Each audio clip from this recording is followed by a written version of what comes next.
Share screen.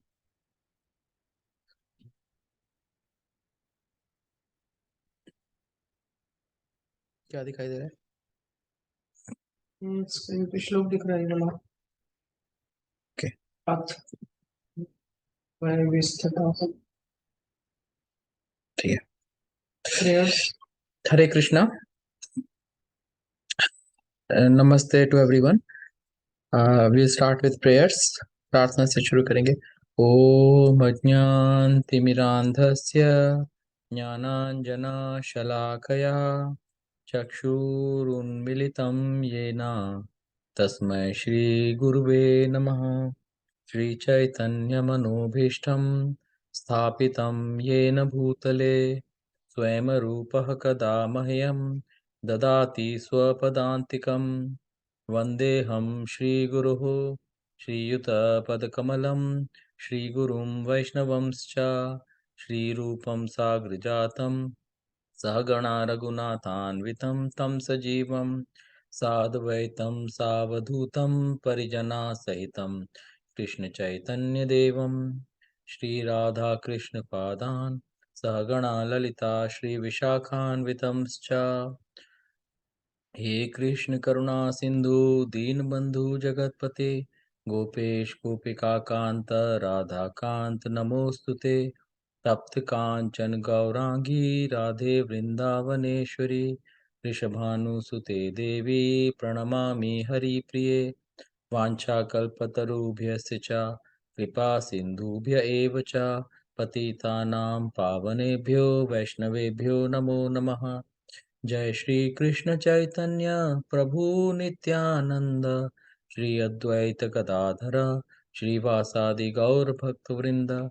हरे कृष्ण कृष्ण कृष्ण हरे हरे हरे राम राम राम हरे हरे। मूकं करोति वाचालं पङ्गुं लङ्घयते गिरिं यत्कृपातमहं वन्दे श्रीगुरुं दीनतारणं।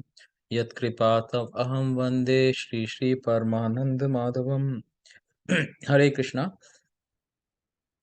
पिछली बार हमने वेलकम टू एवरीवन। पिछली बार हमने 20 श्लोक तक करा था, 20वें श्लोक तक, और हमने ये भी किया था कि चैप्टर 1 को अगर याद रखना है तो उसको 4 हिस्सों में हम बांट सकते हैं। जो पहला हिस्सा है, पहले 8-10 श्लोक जो है उसमें है प्रिपरेशन फॉर वॉर, युद्ध की तैयारी हो रही है। और उसके बाद जो कुछ श्लोक हैं 20 श्लोक तक, वो है वी साइंस ऑफ विक्ट्री। तो कुछ ऐसे ऐसे संकेत मिल रहे हैं कि कौन जीतेगा इस युद्ध में। ठीक है। और अगले जो अब 20 से लेके और 46 तक जो श्लोक हैं उसमें दो हिस्से हैं। दो भागों में बांट सकते हैं अगर हम याद रखना चाहते हैं इस चैप्टर को। तो अब अर्जुन जो है वो कंफ्यूजन में आ रहे हैं, और वो नहीं, वो सेना को देखना चाहते हैं। तो वो अर्जुन जो है वो भगवान को बोलेंगे कि आप रथ को सेना के बीच में लेके चलो। तो वो 2-3 श्लोक हैं बस, उसमें हम ये याद रख सकते हैं कि भगवान जो है वो भक्त वत्सल हैं। तो कृष्णा भक्त वत्सल, वो अपने डिवोटीज के लिए, अपने भक्तों के लिए, उनके नौकर बनने के लिए भी तैयार हो जाते हैं। तो जैसे कि हमने देखा था कि यशोदा माता के छोटे से बच्चे बने और उनसे डर के भाग रहे हैं उनके डंडे से, इसी तरह से अर्जुन जो है वो उनके सखा है और उनके नौकर बनने को तैयार हो गए। उनके सारथी बने हुए हैं, नीचे बैठे हुए हैं, और अर्जुन को पैर मार के बोल रहे हैं इस तरफ चलो उस तरफ चलो। ठीक है। तो और फिर उसके अगले पार्ट में, एंड चैप्टर तक, अर्जुन कंफ्यूज हो जाते हैं अपने कर्तव्य से, है ना। और 4 रीजंस हैं उनके मेन, जो वो बताते हैं कि ये इन इन वजहों से मैं नहीं लड़ूंगा। तो अब हम 21वें श्लोक से शुरू करेंगे आज। तो मैं पहले बोलता हूँ, फिर उसके बाद ये वाली चीज मैं करूंगा ये चीज। हाँ, अरना को मैं होस्ट कर देता हूँ, make host. Yes, okay. Arjun उवाच सेनयोरुभयोर्मध्ये रथं स्थाप्य मे अच्युता यावदेतान् निरीक्ष्येऽहं योद्धुकामान् अवस्थितान् कैर्मया सह योद्धव्यम् अस्मिन् रणसमुद्यमे। कोई बोलना चाहता है श्लोक, शब्दार्थ, मतलब जो कोई भी? मामी जी आप बोलना चाहते हैं? आप मामी जी आप आप अपने आप को अपने आप को अनम्यूट कर अनम्यूट कर लीजिए। लीजिए मामी जी।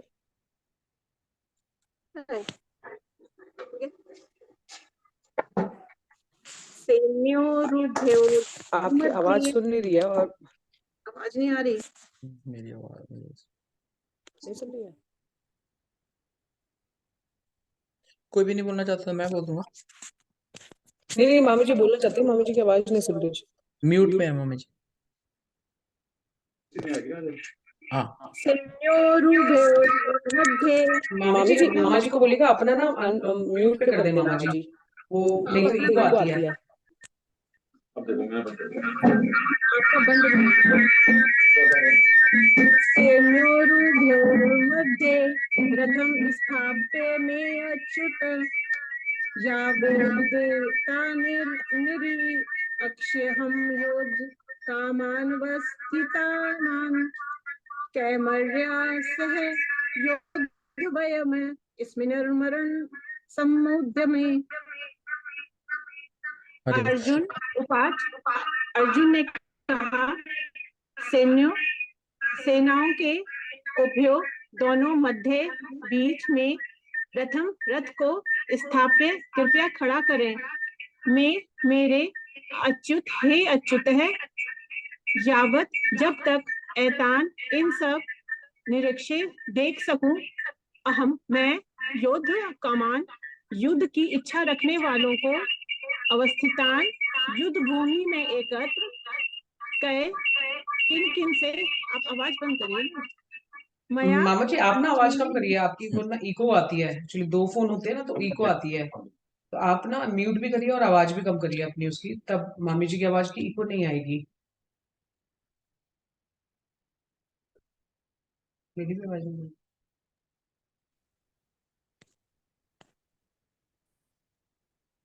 क्या हुआ? समुद्र हरे कृष्ण। मेरा रथ सेना बीच में ले चले जिससे मैं यह उपस्थित युद्ध की अभिलाषा रख और शस्त्रों की इस मंशा में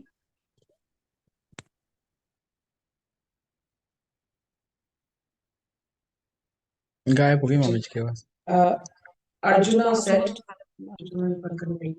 I'll just read it. Arjuna said, O infallible one, please draw my chariot between the two armies so that I may see those present here who desire to fight and with whom I must contend in this great trial of arms. अरे अंग्रेजी में बोलते हैं। अरे चलो कोई बात नहीं। इस श्लोक में 21 और 22 श्लोक में अर्जुन कह रहे हैं भगवान को कि आप रथ को दोनों सेना के बीच में ले चलो। क्यों ले चलो? क्योंकि वो देखना चाहते हैं कौन कौन लड़ने के लिए आए हुए हैं। तो जब लड़ाई शुरू होती है तो उसके पहले योद्धा देखना चाहता है कि कितनी स्ट्रेंथ है, किस किस से मैं लड़ूंगा। इस श्लोक में से किसी ने कोई पॉइंट्स निकाले हैं? किसने अगर कोई पॉइंट्स निकाले हैं, कोई क्वेश्चंस हैं तो ठीक है, नहीं तो फिर मैं अपने पॉइंट्स बताता हूँ जो मैंने नोट करे हैं। तो इसमें प्रभुपाद परपोर्ट में बता रहे हैं कि भगवान को अच्युत बोल रहे हैं कृष्ण। अच्युत क्यों बोल रहे हैं? अच्युत का मतलब होता है जो कभी गिरता नहीं है, जो कभी गलती नहीं करता। तो भगवान जो है भक्त वत्सल हैं और कभी भी चूकते नहीं है। कुछ भी हो जाए वो अपने भक्त की इच्छा पूरी करने से चूकते नहीं है। तो अर्जुन कह रहे हैं कि हे भगवान, आप सारी दुनिया के मालिक हो, लेकिन आप प्लीज मेरे को यहाँ पे लेके चलिए। और भगवान उनके सारथी बने हुए हैं। ठीक है, एक ये पॉइंट था। दूसरा ये पॉइंट है कि भगवान, प्रभुपाद ने परपोर्ट में लिखा है कि भगवान जो है वो हमेशा भगवान रहते हैं, चाहे वो देखने में ऐसा लग रहा हो कि छोटे हैं।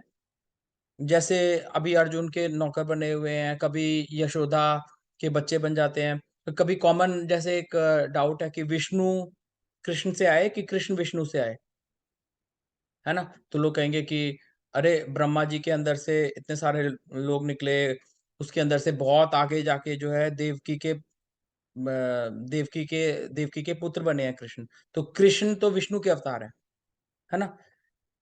लेकिन ऐसा नहीं है, क्योंकि भगवान जो है वो देवकी माता के गर्भ से आए हैं, लेकिन भगवान भगवान ही रहेंगे। इसी तरह से जब हम भागवत में पहले पढ़ते हैं तो हमें पता चलता है कि एक्चुअली कृष्ण के अंदर से 4 एक्सपेंशंस निकलती हैं।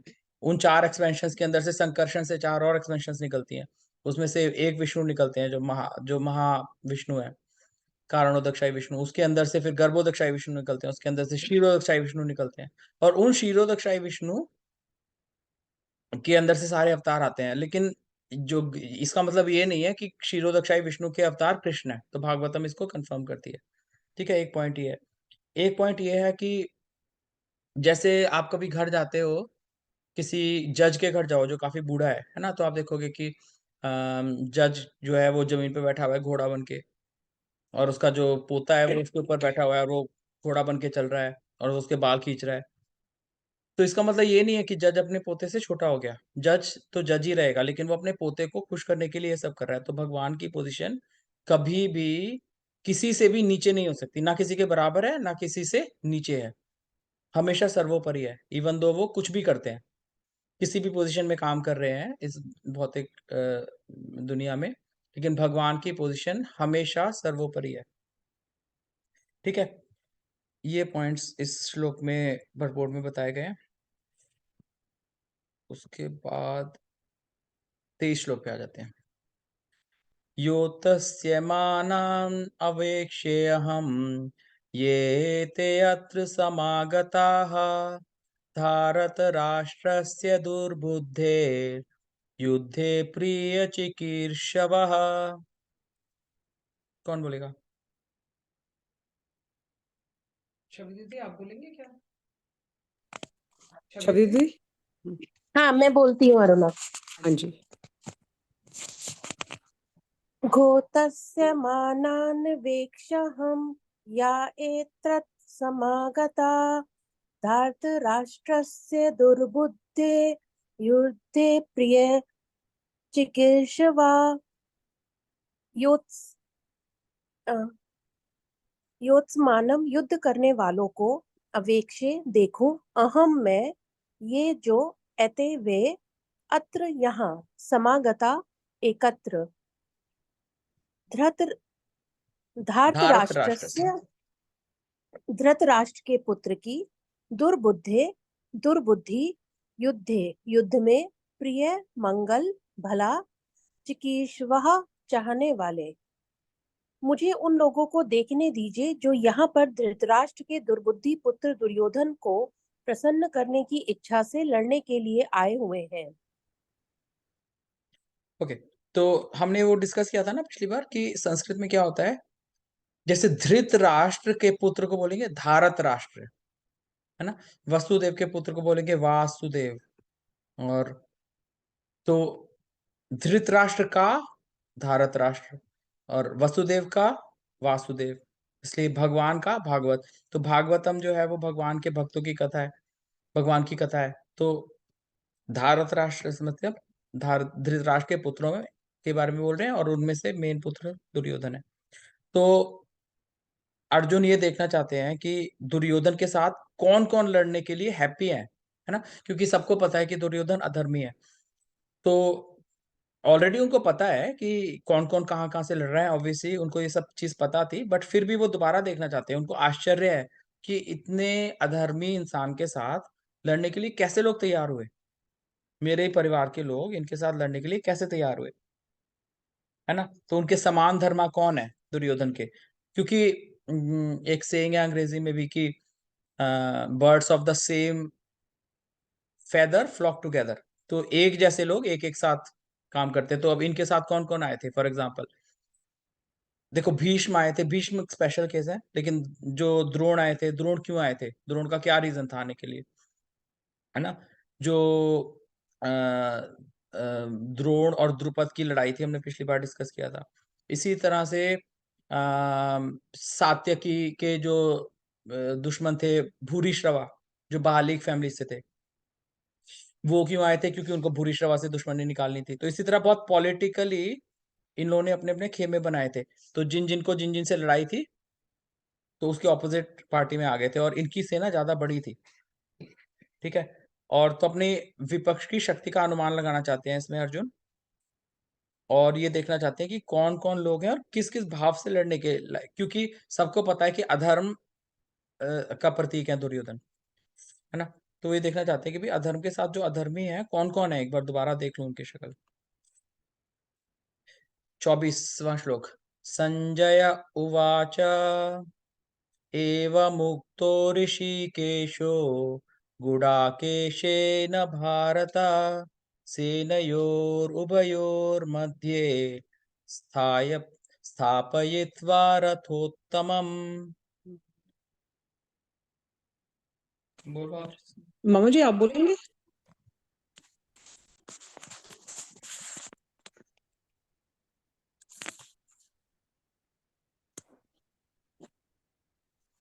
मामा जी आप म्यूट पे हैं। एवं मुक्तो ऋषिकेश गुडाकेशेन भारत सेनयोरुभयो मध्ये स्थापित्वा रथोत्तमम्। स्थापयित्वा रथोत्तमम्। संजय शब्दार्थ। उवाच, संजय ने कहा, एवं इस प्रकार उक्त कहे गए ऋषिकेश भगवान कृष्ण ने गुणाकेशन अर्जुन द्वारा भारत भरत के वंशज सेनों के उभयो दोनों मध्य मध्य में स्थापित्वा खड़ा करके रथ उत्तम उस उत्तम रथ को। संजय ने कहा, हे भरतवंशी अर्जुन द्वारा इस प्रकार संबोधित किए जाने पर भगवान कृष्ण ने दोनों दलों के बीच में उस उत्तम रथ को लाकर खड़ा कर दिया। ओके। तो अर्जुन ने बोला कि ऐसे करो, भगवान ने कर दिया बिना कुछ रेजिस्टेंस किए, बिना कुछ बोले, जैसा बोला वैसा कर दिया। और इसके अंदर दो जैसे भगवान के अलग अलग नाम मेंशन्ड है अलग अलग श्लोकों में, और अलग अलग नाम उनके गुणों के हिसाब से। ऋषिकेश मेंशन्ड है इस श्लोक में भगवान का नाम। ऋषिकेश मतलब ऋषिक ईश। ऋषिक मतलब जो हमारी इंद्रियां हैं, और ईश मतलब कंट्रोलर, है ना। तो भगवान अपनी इंद्रियों को कंट्रोल करते हैं, भगवान सबकी इंद्रियों को भी कंट्रोल कर सकते हैं, और अपने भक्तों की इंद्रियों को भी कंट्रोल करते हैं, क्योंकि भक्त कहते हैं कि आप हमारे को कंट्रोल करो। तो ऋषिकेश का मतलब है ऋषिकेश इसलिए बताया गया है क्योंकि देखिए अर्जुन जो है वो भगवान के शुद्ध भक्त हैं, और कोई पॉसिबिलिटी नहीं है कि अर्जुन इस तरह से आ, हाँ विस्मय में आ जाए, और क्या कहते हैं सम्मोहित हो जाए। लेकिन भगवान का एक पर्पस है, भगवान एक पर्पस से आते हैं हमेशा, और इस समय भगवान का पर्पस है लोगों को आत्मज्ञान देना। और भगवान कभी कभी अपने भक्तों को यूज करते हैं बाकी लोगों की भलाई के लिए, है ना। तो इस समय भगवान ने अर्जुन के सेंसेस को कंट्रोल कर रहे हैं, अर्जुन को उन्होंने, क्योंकि ऐसा कोई चांस नहीं है कि अर्जुन जो है कभी भी विमोहित हो जाए, उनको ये नहीं पता चले कि मेरा कर्तव्य क्या है। लेकिन भगवान अपने भक्तों के को कंट्रोल करते हैं, क्योंकि भगवान के भक्त उनको बोलते हैं कि आप हमारे हमको कंट्रोल करिए, हमें क्या करना है हमें बताइए। तो भगवान कहते हैं ठीक है, जैसे आप चाहते हो वैसे करेंगे। तो और गुड़ाकेश अर्जुन के लिए यूज किया है। क्यों क्यों यूज किया है? क्योंकि गुड़ाक ईश अर्जुन, हम सबको मालूम है ना, अर्जुन एक बार ये क्या क्या हुआ था कि अर्जुन और भीम, द्रोणाचार्य ने कहा था हमेशा अर्जुन को जो है ना कभी अंधेरे में खाना मत खिलाना, कभी भी अर्जुन को अंधेरे से बाद में खाना नहीं खिलाना, उसके पहले उसका खाना हो जाना चाहिए। द्रोणाचार्य ने अपनी जो गुरु माता थी अर्जुन की, अपनी वाइफ को कृपी को ऐसा आदेश दिया हुआ था। लेकिन एक दिन क्या हुआ कि लेट हो गया खाना, और अर्जुन जो है वो खाना खा रहे थे और वो रुक गए। हाँ, उसके बाद जब उन्होंने लैंप जलाया तो देखा तो भीम ने तो खाना भी खा लिया था। तो अर्जुन ने कहा आपने खाना कैसे खा लिया? लाइट दिख तो कुछ रहा नहीं था। तो भीम ने कहा कि मुंह तक हाथ ले जाने के लिए कुछ देखने की जरूरत थोड़ी है। तो अर्जुन जो है सोचते रहे इस बारे में, और फिर उन्होंने क्या किया, रात, क्योंकि वो बात उनके अंदर बहुत लगन थी, और वो गए रात को, और उन्होंने कहा कि देखने की जरूरत थोड़ी है, एम अच्छा होना चाहिए। तो पूरी रात को जो है ना प्रैक्टिस करते रहे तीर मारने की अंधेरे में, और उसके बाद वो रात को उन्होंने सोना ही बंद कर दिया। हर रोज रात को वो जाके प्रैक्टिस करते थे, और उसके बाद वो बिना देखे अंधेरे में भी तीर चला सकते थे। और द्रोणाचार्य नहीं चाहते थे कि ऐसी विद्या अर्जुन को मिले, तो इस तरह से अर्जुन ने जो है ना अपनी नींद को कंट्रोल कर लिया था, इसलिए अर्जुन का नाम गुड़ाकेश पड़ गया था। तो गुड़ाकेश, तो अब इसमें ये दिखा रहे हैं, आगे जाके हमें पता चलेगा कि अर्जुन जो है वो, उनके पास इतनी विद्याएं हैं लेकिन फिर भी उनको ये नहीं समझ में आएगा कि हमारा कर्तव्य क्या है। तो जब हम, हमारे पास कितना भी भौतिक ज्ञान हो, जब तक हमारे पास आत्मज्ञान नहीं है तो हमें इस दुनिया में कैसे जीना है, इस दुनिया में क्या डिसीजन लेना चाहिए, क्या सही है क्या गलत है, इसका आभास नहीं रहता। ठीक है। अगला श्लोक। भीष्म द्रोण प्रमुखतः सर्वेषां च महीक्षिताम् उवाच पार्थ पश्येतान् समवेतान् कुरुनिति। इसमें इसमें आ नहीं रहा फोन में। भीष्म द्रोण प्रमुक्तः सर्वेषां च महिषिताम् उवाच पार्थ पाश्येतान् समवेतान् कुरुनिति। भीष्म भीष्म पितामह, द्रोण गुरु द्रोण, एक्चुअली इको हो रही होगी, प्रमुखतः के समक्ष, सर्वेशाम सबों के, च भी महिषिताम संसार भर के राजा, उवाच कहा, पार्थ हे प्रथा के पुत्र, पश्य देखो, एतान इन सबों को, समवेतान एक तित्र, कुरुन कुरुवंश के सदस्यों को, इति इस प्रकार। भीष्म द्रोण तथा विश्व भर के अन्य समस्त राजाओं के सामने भगवान ने कहा कि हे पार्थ, यहाँ पर एकत्र सारे कुरुओं को देखो। तात्पर्य, समस्त जीवों के परमात्मा स्वरूप भगवान कृष्ण यह जानते थे कि अर्जुन के मन में क्या बीत रहा है। इस प्रसंग में ऋषिकेश शब्द का प्रयोग सूचित करता है कि वे सब कुछ जानते थे। इसी प्रकार पार्थ शब्द अर्थात प्रथा या कुंती पुत्र भी अर्जुन के लिए प्रयुक्त होने के कारण महत्वपूर्ण है। मित्र के रूप में वे अर्जुन को बता देना चाहते थे कि चूंकि अर्जुन उनके पिता वासुदेव की बहन प्रथा का पुत्र था, इसीलिए उन्होंने अर्जुन का सारथी बनना स्वीकार किया था। किंतु जब उन्होंने अर्जुन से कुरुओं को देखो कहा, तो इससे उनका क्या अभिप्राय था? क्या अर्जुन वहीं पर रुककर युद्ध करना नहीं चाहता था? कृष्ण को अपनी बुआ प्रथा के पुत्र से कभी भी ऐसी आशा नहीं थी। इस प्रकार से कृष्ण ने अपने मित्र की मनःस्थिति की पूर्व सूचना परिहासवश दी है। ओके, क्या बोलना Unmute. क्या बोलना चाह रहे हैं इसमें श्रीला प्रभुपाद, कि भगवान को किसी के मन में क्या चल रहा है पता होता है, क्योंकि भगवान परमात्मा के रूप में सबके हृदय में अवस्थित हैं। ठीक है। तो उनको ये पता था कि अर्जुन के मन में क्या चल रहा है इस टाइम पे, तो उन्होंने, और इसीलिए वो रथ ऐसी जगह पे लेके आए थे, एक्चुअली दुर्योधन के पास नहीं लेके आए थे, भीष्म और द्रोण के पास लेके आए थे, उनके सामने लेके आए थे।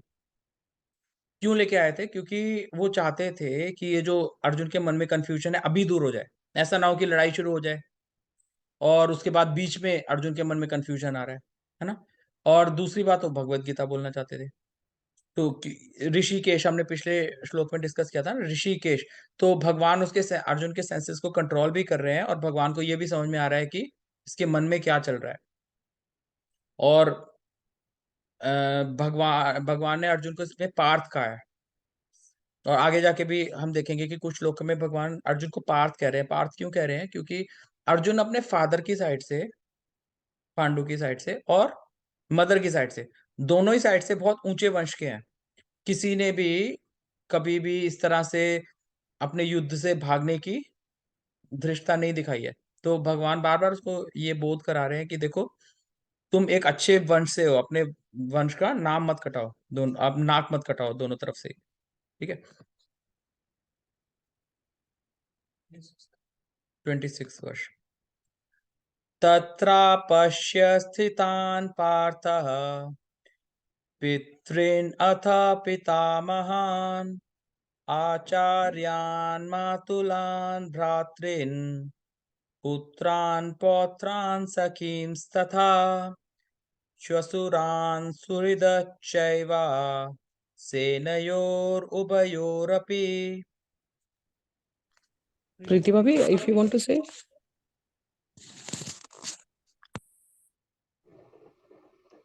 तत्र पश्य स्थितः तान् पार्थ पितृन्थ पितामहान् आचार्यान् मातुलान् भ्रातॄन् पुत्रान् पौत्रान् सखी तथा श्वशुरान्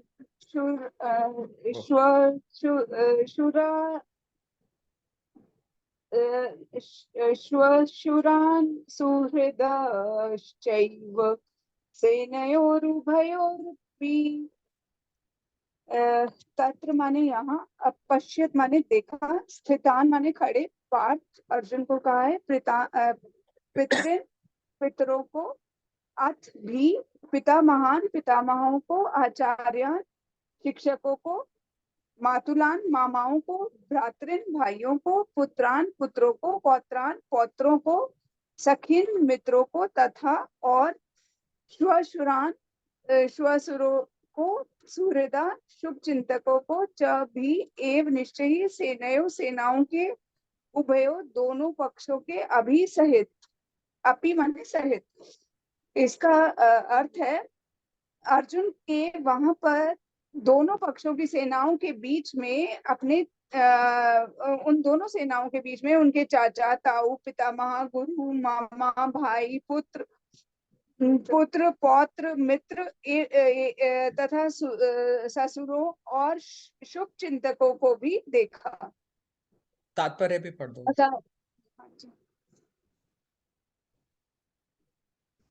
मतलब उन्होंने वहां पर खड़े होकर अपनी दोनों साइड के अपने सारे रिलेटिव्स को देखा। ये उनका ध्यान अपने दोनों साइड के रिलेटिव्स की ओर गया। आप तात्पर्य भी पढ़ दो इसका, ये तो छोटा सा है ना। हाँ जी। अर्जुन युद्ध भूमि में अपने सभी संबंधियों को देख सका। वह अपने पिता के समकालीन भूरिश्रवा जैसे व्यक्तियों, भीष्म तथा सोमदत्त जैसे पितामहों, द्रोणाचार्य तथा कृपाचार्य जैसे गुरुओं, शल्य तथा शकुनी जैसे मामाओं, दुर्योधन जैसे भाइयों, लक्ष्मण जैसे पुत्रों, अश्वत्थामा जैसे मित्रों एवं कृतवर्मा जैसे शुभ चिंतकों को देख सका। वह उन सेनाओं को भी देख सका जिनमें उसके अनेक मित्र थे। ठीक है, ये हम तो बस पढ़ रहे हैं श्लोक को, लेकिन अगर हम सोचें इस श्लोक के बारे में, आप सोचो अर्जुन सेना के बीच में गए और वो दोनों तरफ देख रहे हैं, ठीक है, और दोनों तरफ उनको कौन देख रहे हैं? भीष्म दिख रहे हैं अपने से ऑपोजिट साइड में, अपने पर पितामह, है ना। द्रोण दिख रहे हैं जो उनके, देखो भीष्म उनके अर्जुन के सबसे प्रिय थे, क्योंकि जब भी अर्जुन को कोई दिक्कत होती थी, कोई प्रॉब्लम होती थी, वो भाग के भीष्म की गोदी में जाते थे, और आज वो धनुष लेके उनके सामने खड़े हुए। द्रोण दिख रहे हैं, द्रोण के सबसे प्रिय शिष्य अर्जुन थे, और अर्जुन सबसे ज्यादा टाइम उनके साथ बिताते थे, एक्स्ट्रा क्लासेस लेते थे उनसे। बाकी सारे स्टूडेंट्स खेल रहे होते थे, अर्जुन उनसे एक्स्ट्रा क्लास लेते थे। कृपाचार्य, ये दोनों गुरु उनके ऑपोजिट खड़े हुए हैं। और ये जो मामा है, चलो शकुनी मामा से उनको कोई विशेष लगाव नहीं होगा, लेकिन जो शल्य है, शल्य किसके नाना जी हैं, किसके मामा है एक्चुअली? सहदेव और नकुल के, है ना। और आज ये कहाँ खड़े हैं? उनके ऑपोजिट टीम में खड़े हैं, दुर्योधन की टीम में खड़े हैं। कैसे खड़े हैं सबको पता है ना कहानी, कि शल्य आ रहे थे लड़ाई में ज्वाइन करने के लिए, और दुर्योधन ने वहां पे खेमा लगा दिया, और फिर शल्य को पता नहीं था, उनको लगा पांडवों का खेमा है, उन्होंने वहां पे अपनी सेना को, उन्होंने खाना खाया, आराम किया, बाद में पता लगा दुर्योधन का है। फिर शल्य ने कहा मैंने तुम्हारा नमक खाया, मैं तुम्हारी तरफ से लड़ूंगा। और शल्य उनके जो मामा है वो ऑपोजिट साइड से। भूरिश्रवा कौन है? तो शांतनु, है ना, जो भीष्म के पिता हैं, शांतनु के भाई बहालिक के बेटे सोमदत्त के बेटे भूरिश्रवा। तो ये इतने सीनियर हैं, भीष्म पितामह, और उनसे भी बूढ़े लोग हैं ये, ठीक है, उनके दादा से भी ज्यादा बूढ़े लोग, जिनकी उनसे कोई दुश्मनी नहीं है, लेकिन आज वो उनके खिलाफ लड़ रहे हैं बैठ के। तो ये देख के कोई आश्चर्य की बात नहीं है कि अर्जुन को ऐसा लगा कि मैं नहीं लड़ना चाहता, मैं क्यों मारूं इन लोगों को। परपोर्ट में कोई ज्यादा पॉइंट्स नहीं दिए उसमें, ठीक है। तान् समीक्ष्य सः कौन्तेयः सर्वान् बन्धूनवस्थितान् कृपया परयाविष्टो विषीदन् इदमब्रवीत्। मामी जी आप बोलेंगे क्या?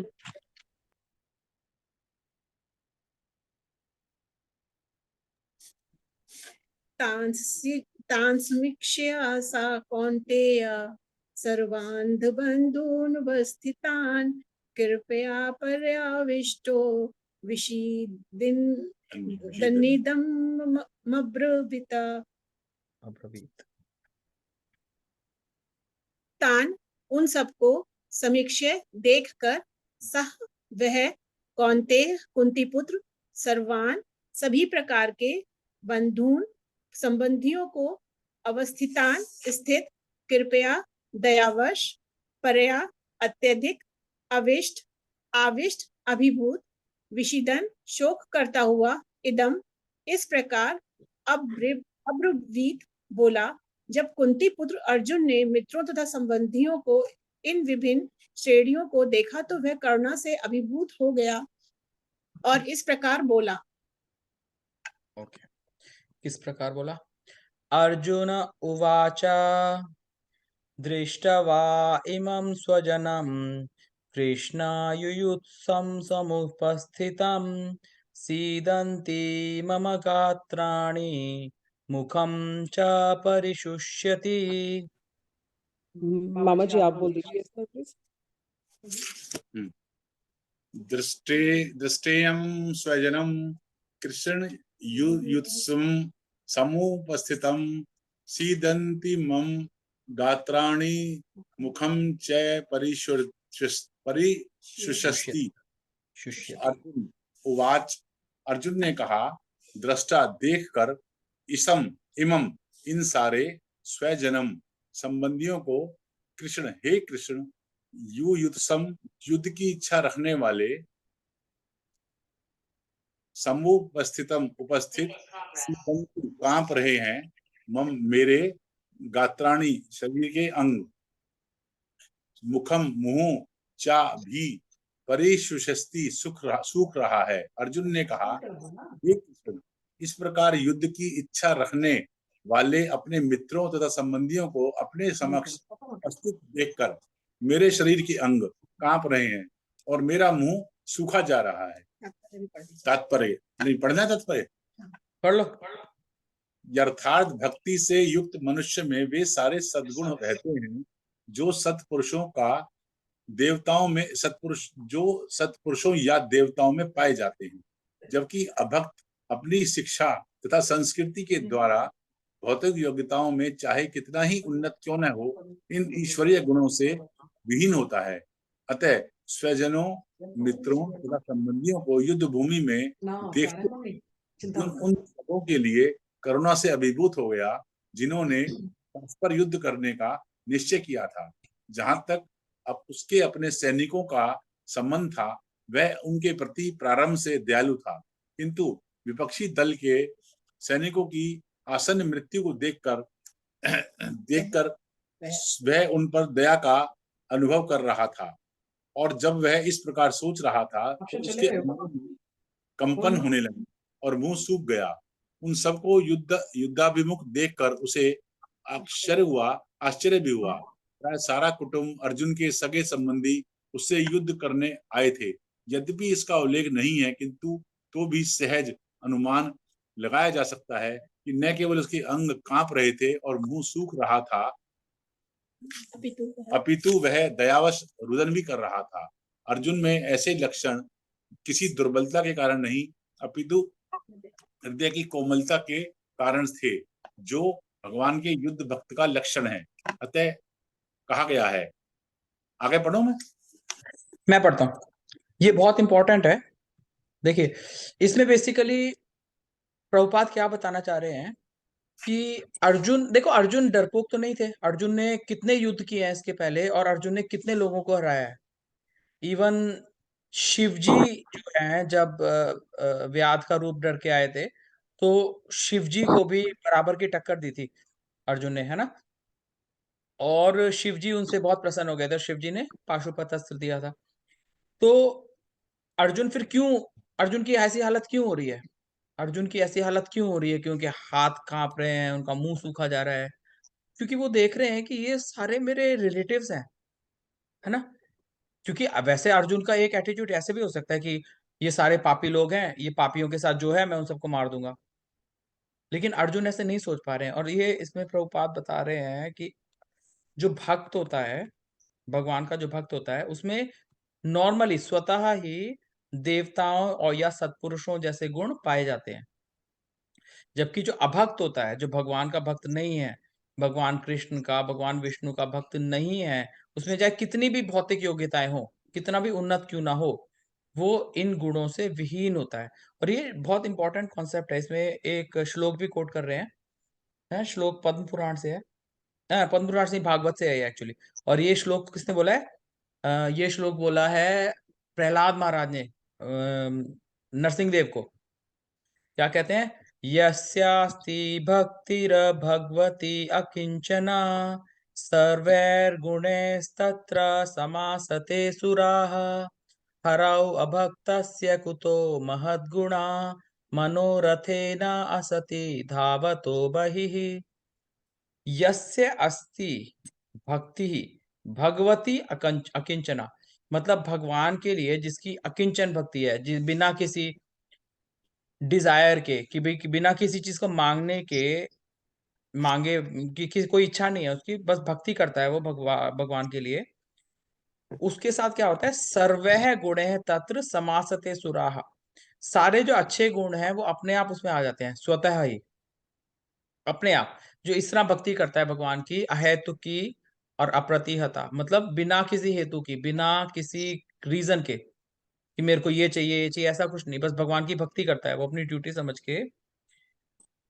उसके अंदर अपने आप ही सारे अच्छे गुण आ जाते हैं, अपने आप। ठीक है। और क्या कहते हैं? हरौ अभक्तस्य कुतो महत्गुणा।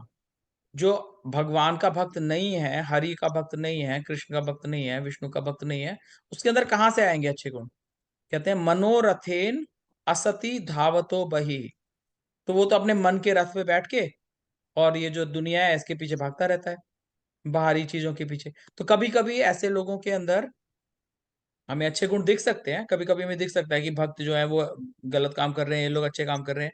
लेकिन ये हमें कॉन्सेप्ट क्लियर होना चाहिए कि ऐसे लोगों के गुण लास्ट नहीं करेंगे ज्यादा टाइम तक। जैसे ही कोई प्रॉब्लम आएगी, उनका हाव भाव बदल जाएगा एकदम से। जबकि जो हरि के भक्त हैं वो धीरे धीरे धीरे धीरे धीरे सुधरते सुधरते सुधरते देवताओं जैसे बन जाएंगे, और उनके ऊपर कितनी भी प्रॉब्लम आएंगी। और इसके हमने बहुत सारे एग्जांपल्स भी देखे हैं। फॉर एग्जांपल, हमने अम्बरीश महाराज का एग्जांपल देखा था जब हमने एसएसआर का कोर्स किया था, कि अम्बरीश महाराज और दुर्वासा मुनि। कहाँ दुर्वासा मुनि जो इतने बड़े ऋषि हैं, कहाँ अम्बरीश महाराज जिनके पास, जो एक राजा है नॉर्मल, उनके पास कोई सिद्धि नहीं है। लेकिन अम्बरीश महाराज भगवान के भक्त हैं, और जब दुर्वासा मुनि उनको परेशान करना चाहते थे, और दुर्वासा मुनि ने उनको मारने के लिए वो एक अपनी जटा तोड़ के असुर बनाया, तो वहां से भगवान का सुदर्शन चक्र आया, उसने पहले असुर को मार दिया, फिर दुर्वासा मुनि के पीछे जा रहा है। और दुर्वासा मुनि सारे लोकों में घूम आए। वो शिव जी के पास गए, ब्रह्मा जी के पास गए, विष्णु के पास भी गए। और विष्णु कहते हैं कि मेरे पास इसका इलाज नहीं है, मेरे भक्त से जिससे तुमने, जिसके खिलाफ अपराध किया है, उससे माफी मांगो। वो कहते हैं कि मेरा भक्त जो है ना, उससे माफी मांगो, मैं नहीं माफ कर सकता। और जो अम्बरीश महाराज थे वो हाथ जोड़ के खड़े हुए थे 1 साल तक, जब तक वो वापस नहीं आए। और वो कहते हैं कि वो नाराज नहीं थे उनसे बिल्कुल भी, है ना। तो जो भगवान के प्रति अविचल भक्ति रखता है, उसमें देवताओं के सद्गुण पाए जाते हैं। किंतु जो भगवत भक्त नहीं है, उसके पास भौतिक योग्यताएं ही रहती हैं, इनका कोई मूल्य नहीं है। क्यों नहीं है कोई मूल्य इनका? क्योंकि शरीर के जाते ही ये भी चली जाएंगी। भौतिक जितनी भी योग्यताएं हैं वो शरीर के जाते ही खत्म हो जाएंगी। और जबकि जो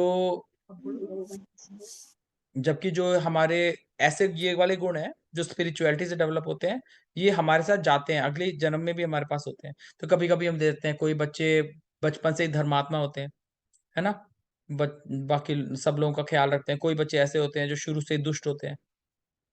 लेकिन ऐसे कभी नहीं देखते कि कोई बच्चा पैदा हुआ शुरू से डॉक्टर पैदा हुआ, क्योंकि भौतिक योग्यताएं तो शरीर के साथ ही खत्म हो जाती हैं। तो इसका कारण यह है कि वह मानसिक धरातल पर ही मंडराता रहता है। ओके, इसमें इसमें एक दो पॉइंट्स परपोर्ट में ये है कि भक्त दयालु होता है, कोमल हृदय होता है। इसका मतलब ये नहीं कि वो कमजोर है, ठीक है। अर्जुन कमजोर नहीं है, लेकिन उनका कोमल हृदय है, कोमल हृदय है उनका। ओके, फिर वेपतुः च शरीरे मे रोमहर्षश्च जायते गाण्डीवं संसृते हस्तात् त्वक्च एव परिदह्यते। छवि दीदी आप बोलेंगे क्या? अरुणा, मैं अभी बोल नहीं पाऊंगी, मैं ड्राइव कर रही हूँ, मैं सिर्फ सुन पाऊंगी अभी, सॉरी। इट्स ओके दीदी, मैं बोल थैंक यू। नहीं मैं बोल देती हूँ इसमें। प्रीति दीदी आप बोलेंगे या फिर मैं बोलूं? प्रीति भाभी सॉरी। हाँ, या वेपतुश्च शरीरे मे रोमहर्षश्च जायते गाण्डीवं संसते हस्तावक्तैश्चैव परिदह्यते, हृते परि परि परिदृह परिदह्यते, अच्छा परिदह्यते। परिदह्यते परिदह्यते। परिदह्यते हाँ। मीन्स शरीर का कंपन, च मीन्स भी, शरीरे मीन्स शरीर में, में माने मेरे, रोम हर्ष रोमांच, च माने भी, जायते माने उत्पन्न हो रहा है, गांडीवम अर्जुन का धनुष, गांडीव जिसका नाम है गांडीव,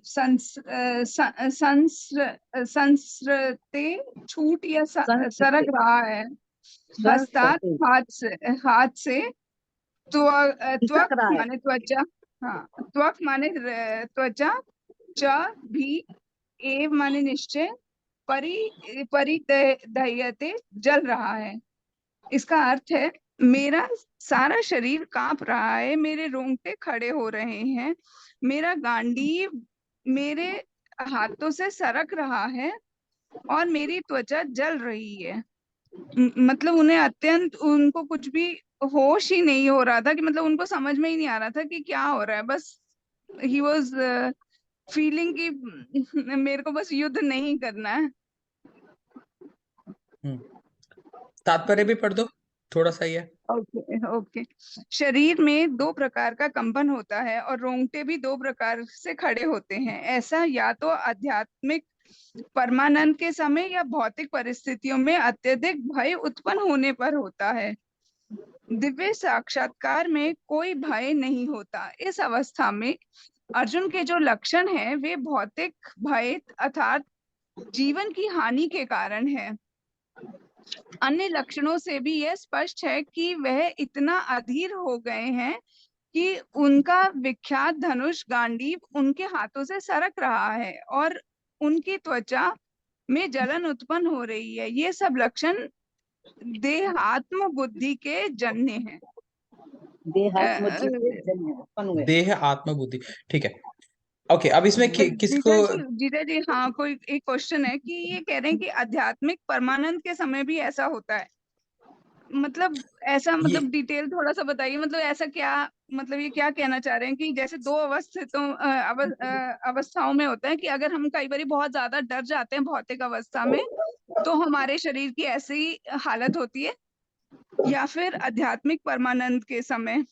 देखो, जब ऐसा होता है, मतलब जब भक्त को भगवान के दर्शन होते हैं ना, जो सच्चा भक्त है जब उसको भगवान के दर्शन होते हैं, या फिर जब सच्चा भक्त भगवान के अंदर लगा होता है, भगवान से जब उसकी तार जुड़ जाता है, उसको भगवान या तो परमात्मा स्वरूप के दर्शन होते हैं या भगवान के स्वरूप के, तो 8 उसको बोलते हैं अष्ट सात्विक विकार। शरीर में 8 तरह के चेंजेस आते हैं जब भक्त जो है, जब जैसे ही भगवान के साथ जुड़ता है ना, कीर्तन करते हुए होता है। कई बार आप देखेंगे कि शुद्ध भक्त जो है जब कीर्तन कर रहे होते हैं ना, तो एकदम से भगवान के साथ जुड़ जाते हैं, उनके शरीर में चेंजेस आते हैं। क्या क्या चेंजेस आते हैं? उनकी सुध-बुध चली जाती है, उनके हाथ पैर कांपने लग जाते हैं, वदनम गदगद हृदया गिरा पुलकैर्निचितं वपुः कदा तव नाम ग्रहणे भविष्यति। उनके ऐसे हाथ हिलने लग जाएंगे, उनकी आवाज निकलेगी नहीं, ऐसे करते हैं वो, ठीक है। उनके रोंगटे खड़े हो जाते हैं, पसीने आने लग जाते हैं उनको, बेहोश होके गिर जाते हैं वो। तो आंसू बहते रहते हैं, पानी की तरह जो है ना, नदी की तरह उनके आंसू बह रहे हैं। तो इस तरह के चेंजेस आते हैं जब कोई शुद्ध भक्त भगवान के अंदर लीन हो जाता है। तो इस तरह के, ये राधा रानी हमेशा इसी अष्ट सात्विक विकार में ही रहती थी, उनके हमेशा इस तरह के लक्षण रहते थे। चैतन्य महाप्रभु जब भी जगन्नाथ के दर्शन करते थे, नाच रहे होते थे, अष्ट सात्विक विकार दिखाते थे, ठीक है। और जो ये क्या होता है हमारे, जैसे अगर मेडिकली देखो ना, मेडिकली 2 सिस्टम होते हैं हमारे, एक सिंपैथेटिक, एक पैरासिम्पैथेटिक, जो हमारे ऑटोनॉमिक सिस्टम्स बोलते हैं, ठीक है। तो जब भी कोई मुसीबत आती है हमारे ऊपर, तो सिंपैथेटिक सिस्टम काम करता है। उसमें क्या होता है, हमें पसीने आते हैं, हम डर जाते हैं, हमारी हृदय की गति बढ़ जाती है और मुंह सूख जाता है हमारा, ठीक है। तो ये सारे के सारे सिम्टम्स, ये सारे के सारे सिम्टम्स जो अष्ट सात्विक विकार के हैं, ये तभी भी आते हैं जब कोई मुसीबत आती है। लेकिन इनमें फर्क क्या होता है कि अष्ट सात्विक विकार जब होता है उसमें डर नहीं लगता है। जो भक्त होता है उसको डर नहीं लगता है, भक्त बहुत खुश होता है, परमानंद में होता है वो। केवल ये फ़र्क है। तो इसमें अर्जुन जो है अष्ट सात्विक विकार में नहीं है, अर्जुन डरे हुए हैं। तो ये बता रहे हैं प्रभुपाद कि अब हैं तो शुद्ध भक्त, लेकिन इस समय वो अष्ट सात्विक विकार के लक्षण नहीं दिखा रहे, वो भय के लक्षण दिखा रहे हैं। तो अभी आगे जाके जब आप अगर इसमें भक्ति में चलोगे आगे ना, तो आप चैतन्य चरणामृत पढ़ोगे तो आप देखोगे, जब चैतन्य महाप्रभु जगन्नाथ गए, जगन्नाथ जी के उन्होंने दर्शन किए, तो ऐसे उनके ना बॉडी कांपने लगी और वो करके वो गिर गए जमीन पे और बेहोश हो गए। बेहोश हो गए, उनके पसीने निकल रहे थे और सारे डॉक्टर आए, डॉक्टर उनको चेक कर रहे हैं, उनको समझ में नहीं आ रहा क्या हो गया, क्या हो गया, क्या हो गया, क्या हो गया इनको। कोई तो रामानंद राय आए, रामानंद राय ने कहा कि ये नहीं, सार्वभौम भट्टाचार्य है, उन्होंने कहा कि ये तो नाटक कर रहा है, ये तो होते ही नहीं है, शुद्ध भक्त के अंदर होते हैं, तो ये कहाँ से आ गया, इसके अंदर कैसे लक्षण आ गए। और फिर उसके बाद वो ठीक कैसे हुए, किसी दवाई से ठीक नहीं हुए। उसके बाद हरि का नाम बोला गया, जब हरे कृष्णा महामंत्र बोला तो उठ के खड़े हो गए। तो अष्ट सात्विक विकार के बारे में बातें रहे। आप कहते हैं ना, ये चैतन्य महाप्रभु भी ये कृष्ण जी का ही रूप है, कृष्ण जी के ही हैं? चैतन्य महाप्रभु कृष्ण है, लेकिन हाँ, चैतन्य महाप्रभु भगवान बन के नहीं आए। जैसे जैसे जैसे कृष्ण जो है वो भगवान बन के आए, लेकिन राम हाँ, भगवान बन के नहीं आए, राम पुरुषोत्तम बन के आए, हाँ, ठीक है। उन्होंने कभी ये नहीं दिखाया कि मैं भगवान हूं, उन्होंने आप में जैसी पावर दिखाई। इसीलिए जितना चैतन्य महाप्रभु भक्त के आवेश में आए, छन्न अवतार बोलते हैं उनको। तो उसका पर्पस ये देखिए, कृष्ण भगवान इस भगवत गीता में ये बता के गए, एंड में हम समझेंगे कि सर्व धर्मान परित्यज्य माम एकम शरणम व्रज। सारे धर्मों को छोड़ के मेरी शरण में आओ। मन मनाभव मद भक्तो मत याजी माम नमस्कुरु। मेरे भक्त बनो, मेरी पूजा करो, मेरे को नमस्कार करो, मेरी शरण में आओ, ठीक है। लेकिन इसकी डिटेल में हम करें कैसे? तो जब भी कृष्ण आते हैं, ब्रह्मा के दिन में एक बार आते हैं, एक कल्प में एक बार, उसके अगले कलयुग में चैतन्य महाप्रभु आते हैं ये सिखाने के लिए कि करते कैसे हैं भक्ति। कृष्ण केवल इतना बता के गए ना कि भक्ति करनी है, लेकिन डिटेल में करनी कैसे है, तो ये चैतन्य महाप्रभु आते हैं बताने के लिए। तो चैतन्य महाप्रभु राधा रानी का रूप लेके आते हैं। देखिए, कृष्ण काले हैं, राधा रानी गोरी हैं, गोल्डन कलर है उनका, है ना। तो चैतन्य महाप्रभु भक्ति का रस चखने के लिए, उनका जो ऊपर का आवरण है ना, उनका शरीर जो है वो राधा रानी जैसा होता है। चैतन्य महाप्रभु का हमेशा गोल्डन, और राधा रानी जैसी भक्ति होती है उनके अंदर। तो उन्होंने केवल चैतन्य लीला में 3-4 जगह दिखाया है कि वो कृष्ण है, भगवान है, सर्वोपरि है। बाकी जगह उन्होंने हमेशा ये पढ़ाया है कि भक्ति कैसे करनी है। पढ़ाया भी नहीं है, दिखाया है प्रैक्टिकली। कृष्णा बताते हैं और चैतन्य महाप्रभु दिखाते हैं, खुद करके दिखाते हैं कि कैसे करना है, आचार्य की तरफ, ठीक है। मेरे ख्याल से पुष्पा वो जो है ना, प्रीति भाभी की मम्मी, प्रीति भाभी की मम्मी, आपको भी पूछना है क्या कुछ? आपका अनम्यूट था पहले।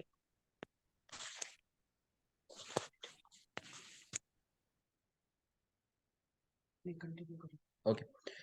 न च शक्नोमि अवस्थातुं भ्रमतीव च मे मनः निमित्तानि च पश्यामि विपरीतानि केशव।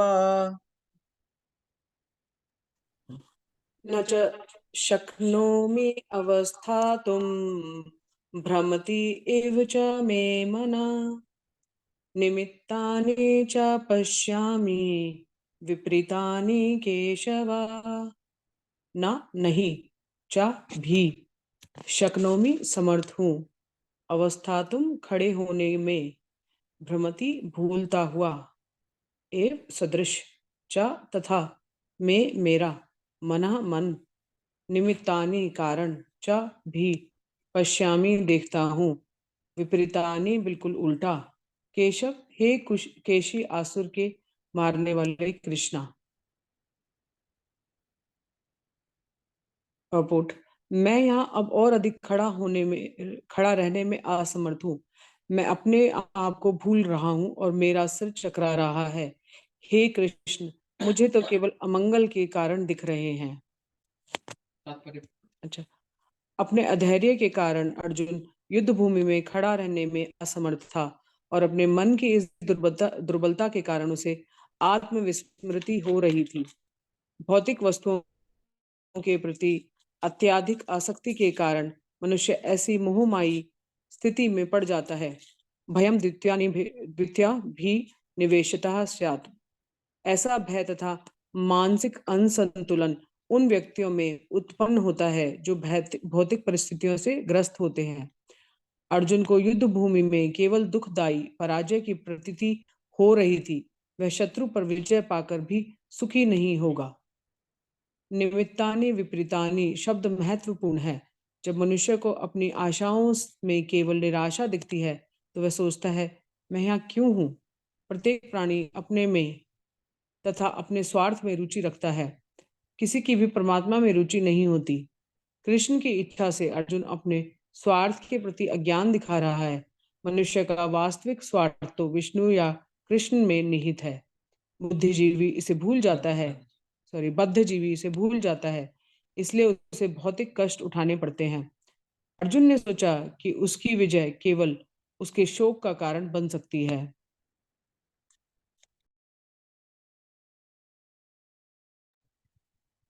ओके, तो क्या कह रहे हैं श्रीला प्रभुपाद इसमें? पहले तो अर्जुन क्या कह रहे हैं? अर्जुन कह रहे हैं अब मैं यहाँ खड़े रह पाने में असमर्थ हूँ, मैं भूल रहा हूँ अपने आप को, सिर में चक्कर आ रहा है, मुझे सब कुछ गलत लग रहा है, सब अमंगल के कारण दिख रहे हैं। और प्रभुपाद में क्या समझा रहे हैं कि जो भौतिक वस्तुओं के प्रति आसक्त होता है उसी की ऐसी स्थिति होती है। और अगर हम देखें अपनी लाइफ में, देखिए हमारे सबकी लाइफ में प्रॉब्लम्स है ना, कोई भी ये नहीं कह सकता कि मेरी लाइफ में कोई प्रॉब्लम्स नहीं है। तो लेकिन अगर हम अपनी लाइफ को एनालाइज करें तो जो हमारी सारी प्रॉब्लम्स हैं 1 से लेके 100 तक 100% प्रॉब्लम्स क्यों है? क्योंकि हम ये समझते हैं कि हम ये शरीर है, ये मेरा घर है, ये मेरी कार है, ये मेरा बेटा है। जिस दिन हम इस सिंपल चीज को समझ जाएंगे कि हम ये शरीर नहीं है, हम आत्मा है, ये तो टेम्परेरी है, उस दिन हमारी 100% प्रॉब्लम का सॉल्यूशन हो जाएगा। 100% प्रॉब्लम्स का सॉल्यूशन कैसे हो जाएगा? इसके 1-2 एग्जांपल्स हमने एसएसआर में भी डिस्कस किए थे, लेकिन दोबारा से यहाँ पे हम एक बार रिवाइज करते हैं कि जैसे मेरे पापा एक एग्जांपल देते हैं हमेशा कि जब आप ट्रेन में बैठते हो, आपको दिल्ली से केरला जाना है, तो आप एक अपनी बर्थ होती है, उस पे रिजर्वेशन होती है आपकी, है ना? उस पे अपनी चादर बिछाते हो, सब कुछ करते हो, कोई उस पे बैठता है तो आप कहते हो कि भाई साहब रिजर्व सीट है ना? इसमें अपना सारा सामान सजा देते हैं। लेकिन जब हमारा उतरने का टाइम आता है, आधा घंटा बचा है उतरने पे, तो सारा सामान समेट के रख लिया अंदर और हम वेट कर रहे होते हैं, जाना है। और अगर उस पे उस टाइम कोई बैठता है तो हमें कोई दिक्कत नहीं होती, ठीक है, हमें तो जाना ही है। तो जब हमें ये पता होगा कि ये शरीर छोड़ के जाना है, 100% कोई चांस नहीं है कि नहीं जाना, और हमेशा हमें इस बात का ध्यान होगा, तो हमें इन छोटी छोटी बातों से कोई फर्क नहीं पड़ेगा, जो जिससे जिन वजहों से अर्जुन परेशान हो रहे हैं, जिन और हाँ, एक और इम्पोर्टेंट चीज है कि मैं हमारे टीचर ने हमें सिखाया था कि जब ये पढ़ रहे हो ना आप भगवत गीता का चैप्टर 1 और आगे पूरी भगवत गीता, तो अर्जुन का नाम निकाल के अपना नाम डाल दो उसमें। अभी आगे श्लोक आएंगे ना, क्लैब्यम मास्मगमः पार्था, तो उसमें हमें प्रभु जी ने बताया था कि अपना नाम हटा के अर्जुन का नाम हटा के अपना नाम डाल दो उसमें, क्योंकि ये जो युद्ध हो रहा है ना, ये हमारी लाइफ में हर टाइम हो रहा है और ये हमारे लिए टीचिंग है सारी की सारी। तो अर्जुन ने भी ये सारी चीजें फेस की, लेकिन हम भी ये सारी चीजें फेस कर रहे हैं और हम भी कई बार बहुत परेशान हो जाते हैं, मोहमयी स्थिति में पड़ जाते हैं, बहुत परेशान हो जाते हैं, लेकिन वो केवल इस वजह से है कि हम भौतिक वस्तुओं के प्रति अत्यधिक आसक्ति हो जाती है हमारी, है ना। और जैसे ही ये आसक्ति खत्म होगी तो इसमें इसका निवारण क्या है, ये जो एंड में दिया हुआ है, मनुष्य का वास्तविक स्वार्थ तो विष्णु या कृष्ण में निहित है।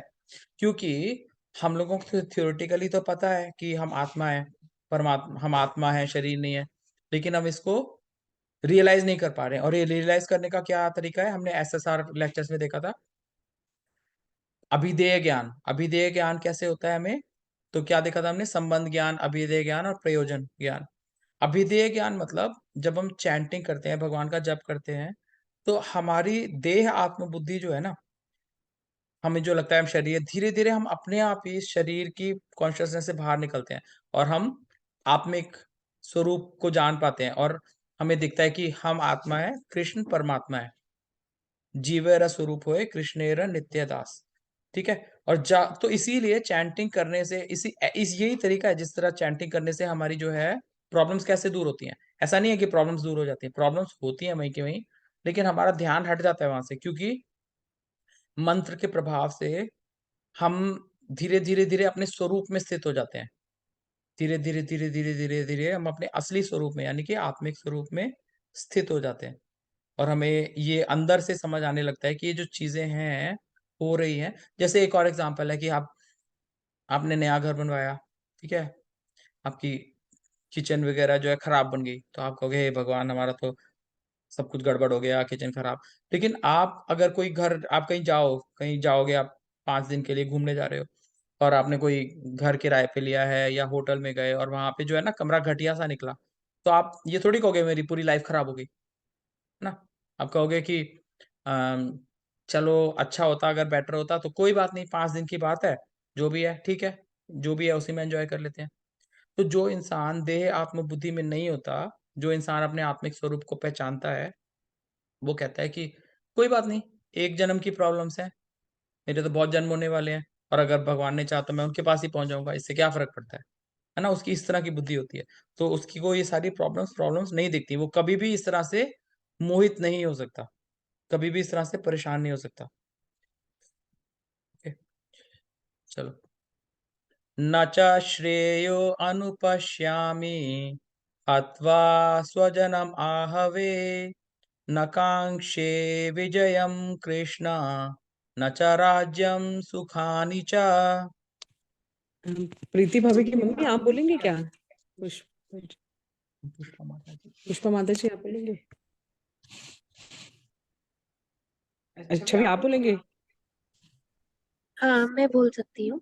ठीक है, मेरे ख्याल से न चाश्रेयस्य जनुपश्यामि हत्वा स्वजन्महावे, न काडाक्षे विजयं कांक्षे, कृष्ण न च राज्यं आकांक्षे विजयं कृष्ण न च राज्यं सुखानि च, न तो च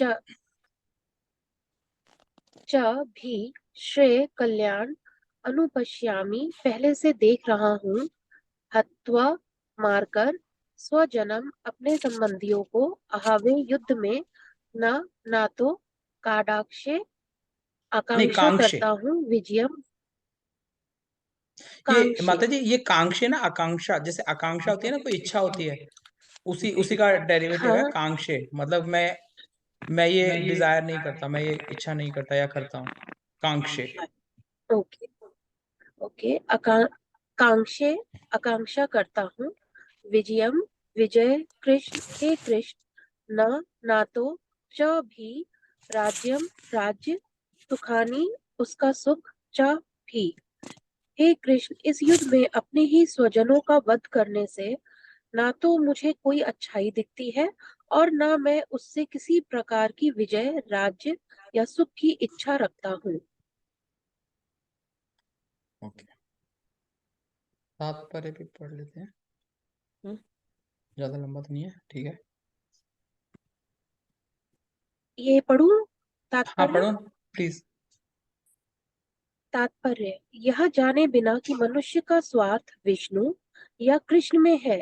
सारे बुद्धिजीव शारीरिक संबंधों के प्रति यह सोचकर आकर्षित होते हैं कि वे ऐसी परिस्थितियों में प्रसन्न रहेंगे।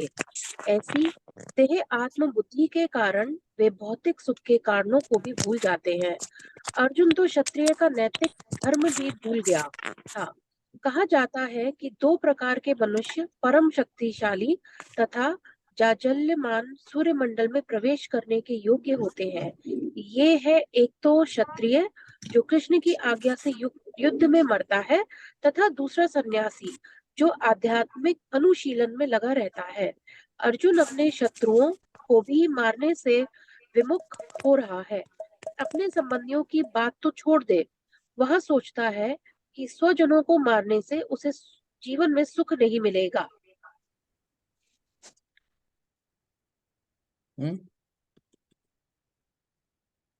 अतः वे लड़ने की इच्छुक नहीं है। तह वह लड़ने के लिए इच्छुक नहीं है। जिस प्रकार की भूख न लगने पर कोई भोजन बनाने को तैयार नहीं होता, उसने तो वन जाने का निश्चय कर लिया है, जहां वह एकांत में निराशपूर्ण जीवन काट सके। किंतु क्षत्रिय होने के नाते उसे अपने जीवन निर्वाह के लिए राज्य चाहिए, क्योंकि क्षत्रिय कोई अन्य कार्य नहीं कर सकता। किंतु अर्जुन के पास राज्य कहाँ है? उसके लिए तो राज्य प्राप्त करने का एकमात्र अवसर है कि अपने बंधु बांधवों से लड़कर अपने पिता के राज्य का उत्तराधिकार प्राप्त करे, जिसे वह करना नहीं चाह रहा है। इसलिए वह अपने को जंगल में एकांतवास करके निराशा का एकांत जीवन बिताने के योग्य समझता है। ठीक है, तो इसमें प्रभुपाद बता रहे हैं कि शास्त्र कहता है कि दो तरह से अच्छी गति मिलती है ना। और ये कुरुक्षेत्र की महिमा भी है। एक्चुअली कुरुक्षेत्र की हिस्ट्री है कि जब वहां पे राजा पुरु ने, जब राजा पुरु आए थे और उन्होंने वहां पे हल चला के सारे वर्च्यूज, जो अच्छे अच्छे गुण है ना, उनको बोया था।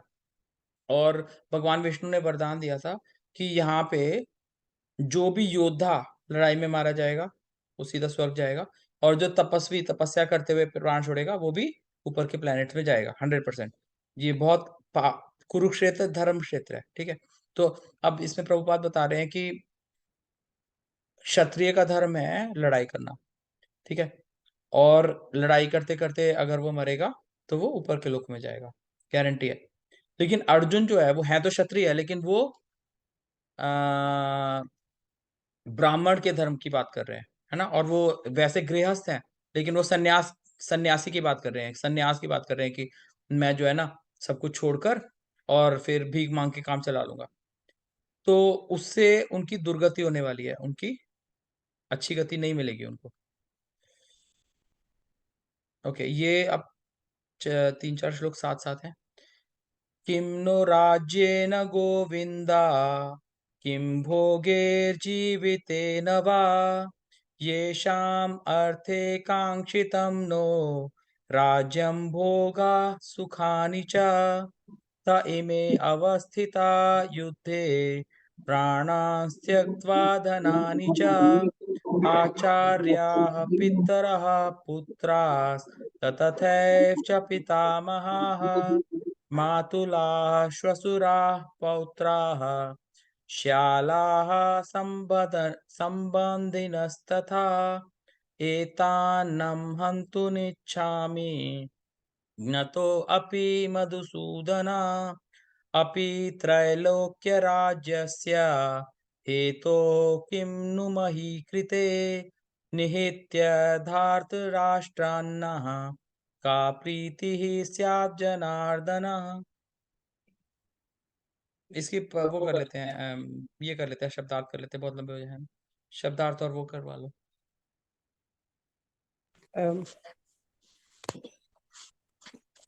पुष्पा माता जी आप बोलेंगे क्या? हाँ पढ़ती हूँ मैं। किम नो राज्येन गोविंद किं भोगै जीवितेन वा यस्मानर्थे काङ्क्षितं नो राज्यं भोगा सुखानि च ते इमे अवस्थिता युद्धे प्राणान् त्यक्त्वा धनानि च आचार्य पितरः पौत्रास्तथैव च पितामहः मातुला श्वशुरा पौत्रा श्याला सम्बन्धिनस्तथा एतान् न हन्तुम् इच्छामि घ्नन्तोऽपि मधुसूदन अपि त्रिलोकराज्यस्य हेतो न किं नु मही कृते निहत्य धृतराष्ट्रान् न का प्रीति स्यात् जनार्दन। अब इसका वो अर्थ पढ़ू एक एक शब्द का। सीधा वही पढ़ नहीं अंशु, सीधा ट्रांसलेशन पढ़ दो पूरी की पूरी ट्रांसलेशन। बस। ट्रांसलेशन पढ़ दो सीधे। हाँ। हम्म। हे गोविंद, हे गोविंद, हमें राज्य सुख तथा इस जीवन से क्या लाभ, मतलब किम नो राज्य। हे गोविंद, राज्य भोग और जीवन से क्या लाभ, क्योंकि जिन लोगों के लिए हम उन्हें चाहते हैं वे ही इस युद्ध में खड़े हैं। क्योंकि जो सगे संबंधियों के लिए हम चाहते हैं राज्य को, राज्य में सगे संबंधी हो तभी राज्य अच्छा लगता है। जब वो युद्ध में सामने खड़े हैं तो मैं उसके लिए क्या करूंगा। हे मधुसूदन, जब गुरुजन, पितृगण, पुत्रगण, पितामह, मामा, ससुर, पौत्रगण, साले तथा सारे संबंधी अपना अपना धन प्राण देने के लिए तत्पर है, मतलब तैयार खड़े हैं और मेरे समक्ष खड़े, मेरे सामने खड़े हैं, तो फिर मैं इन सबको क्यों मारना चाहूंगा, भले ही वे मुझे क्यों ना मार डालें। हे जीवों के पालक, मैं इन सब से लड़ने को तैयार नहीं हूँ, भले ही बदले में मुझे तीनों लोग क्यों ना मिले। क्यों लोग, मतलब तीनों लोग क्यों ना मिले मुझे। इस पृथ्वी की तो बात ही छोड़ दो, भला धृतराष्ट्र के पुत्रों को मारकर हमें कौन सी प्रसन्नता मिलेगी। तात्पर्य, अर्जुन ने भगवान कृष्ण को गोविंद कहकर संबोधित किया, क्योंकि वे ग्वालों तथा इंद्रियों के समस्त प्रसन्नता के विषय हैं। इस विशिष्ट शब्द का प्रयोग करके, गोविंद मतलब इम्पोर्टेंट है। हमारे इंद्रियों को प्रसन्न करने वाले हैं और गौ को प्रसन्न करने वाले। इस विशिष्ट शब्द का प्रयोग करके अर्जुन संकेत करता है कि कृष्ण यह समझे कि अर्जुन की इंद्रियां कैसे तृप्त होंगी, किंतु गोविंद हमारी इंद्रियों को तुष्ट करने के लिए नहीं, हमारी इंद्रियों को तुष्ट करने के लिए नहीं है, हमारी इंद्रियों को किंतु गोविंद हमारी इंद्रियों को तुष्ट करने के लिए नहीं है। हाँ, यदि हम गोविंद की इंद्रियों को तुष्ट करने का प्रयास करते हैं तो हमारी इंद्रियां स्वतः तुष्ट होती हैं। मतलब भगवान की इंद्रियों को हम संतुष्ट करने का प्रयास करते हैं तो हमारी इंद्रियां अपने आप ही संतुष्ट हो जाती हैं। एक मिनट, इसका एग्जाम्पल याद है किसी को? भगवान की इंद्रियों को जब हम तुष्ट करने की कोशिश करते हैं तो सबकी इंद्रियां अपने आप तुष्ट हो जाती है, पूरी दुनिया की। इसका एग्जाम्पल याद है किसी को? दुर्वासा मुनि वाला एग्जाम्पल। तो दुर्वासा मुनि आए थे परेशान करने के लिए पांडवों को, जब दुर्योधन ने दुर्वासा मुनि को भेजा था कि भाई पांडवों के यहाँ जाके आप प्रसाद ग्रहण करिए। और फिर दुर्वासा मुनि जब आए थे और उन्होंने अपने 10,000 शिष्यों को लेके आए थे, उन्होंने कहा कि भोजन तैयार करके रखो, मैं भी स्नान करके आ रहा हूँ। और फिर अक्षय पात्र बंद हो चुका था क्योंकि द्रौपदी माता ने खाना खा लिया था। फिर उसके बाद उन्होंने भगवान को याद किया था, फिर कृष्ण भगवान आए थे। और जब छोटे छोटे थे, जब छोटे छोटे थे आता था टीवी में कि अन्न का एक यो दाना सुख देगा मुझको मन माना। तो जब भगवान ने एक दाना खाया था ना केवल चावल का, और पूरी दुनिया के सब लोगों का पेट भर गया था, और दुर्वासा का भी भर गया, उनके 10,000, और वो आए ही नहीं, शक्ल दिखाने नहीं आए, वहीं से भाग गए थे। तो ये इसका एग्जाम्पल है कि जब गोविंद की इंद्रियां तुष्ट हो जाती हैं तो हमारी भी इंद्रियां तुष्ट हो जाती है, सबकी हो जाती हैं। और प्रैक्टिकली भी आप देखेंगे इस चीज को कि जब आप अच्छे से भक्ति करोगे ना तो आपके आसपास के सारे लोग प्रसन्न हो जाएंगे। चलो आगे बढ़ते हैं भौतिक दृष्टि से। पढ़ूं? पढ़ो। भौतिक दृष्टि से प्रत्येक व्यक्ति अपनी इंद्रियों को तुष्ट करना चाहता है और चाहता है कि ईश्वर उसके आज्ञा पालक की तरह काम करे कि ईश्वर उसके आज्ञा पालक की तरह काम करे, किंतु ईश्वर की तृप्ति वहीं तक करते हैं जितनी के वे पात्र होते हैं, उस हद तक नहीं जितना वे चाहते हैं। किंतु जब कोई इसके विपरीत मार्ग ग्रहण करता है, अर्थात जब वह अपनी इंद्रियों की तृप्ति की चिंता न करके गोविंद की इंद्रियों की तुष्टि करने का प्रयास करता है, तो गोविंद की कृपा से जीव की सारी इच्छाएं पूर्ण हो जाती हैं।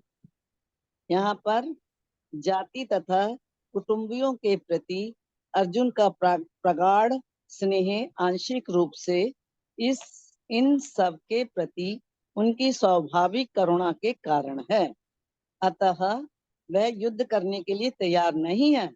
हर व्यक्ति अपने वैभव का प्रदर्शन अपने मित्रों तथा परिजनों के समक्ष करना चाहता है, किंतु अर्जुन को भय है, डर है कि उसके सारे मित्र परिजन युद्ध में मारे जाएंगे और विजय के पश्चात उनके साथ अपने वैभव का उपयोग न कर सकेगा। तो भौतिक जीवन का यह सामान्य लेखा जोखा है, किंतु आध्यात्मिक जीवन इससे सर्वथा भिन्न होता है, क्योंकि भक्त भगवान की इच्छाओं की पूर्ति करना चाहता है। अतः भगवत इच्छा होने पर वह भगवान की सेवा के लिए सारे ऐश्वर्य को स्वीकार कर सकता है, किंतु यदि भगवत इच्छा ना हो तो वह एक पैसा भी ग्रहण नहीं कर सकता।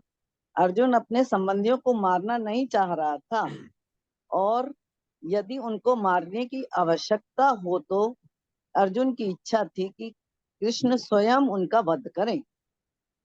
इस समय उसे पता नहीं है कि कृष्ण उन सबको युद्ध भूमि में आने से पूर्व ही मार चुके हैं, पर अब उसे निमित्त मात्र बनना है। इसका उद्घाटन अगले अध्याय में होगा। भगवान का असली भक्त होने के कारण अर्जुन अपने अत्याचारी बंधु बांधवों से प्रतिशोध नहीं लेना चाहता था, किंतु यह तो भगवान की योजना थी कि सबका वध हो। भक्त दुष्टों से प्रतिशोध नहीं लेना चाहते, किंतु भगवान दुष्टों पर भक्त के उत्पीड़न को सहन नहीं कर पाते।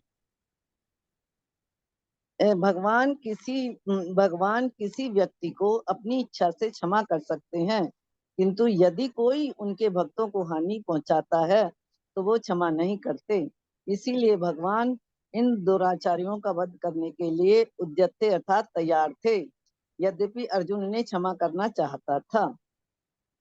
हरि बोल। बहुत अच्छा भगवान पढ़ा आपने। अपने भक्त की हानि नहीं चाहते। भक्त को कोई तंग करे तो वो खुद हानि सहन कर सकते हैं, पर भक्त की हानि नहीं सहन कर सकते।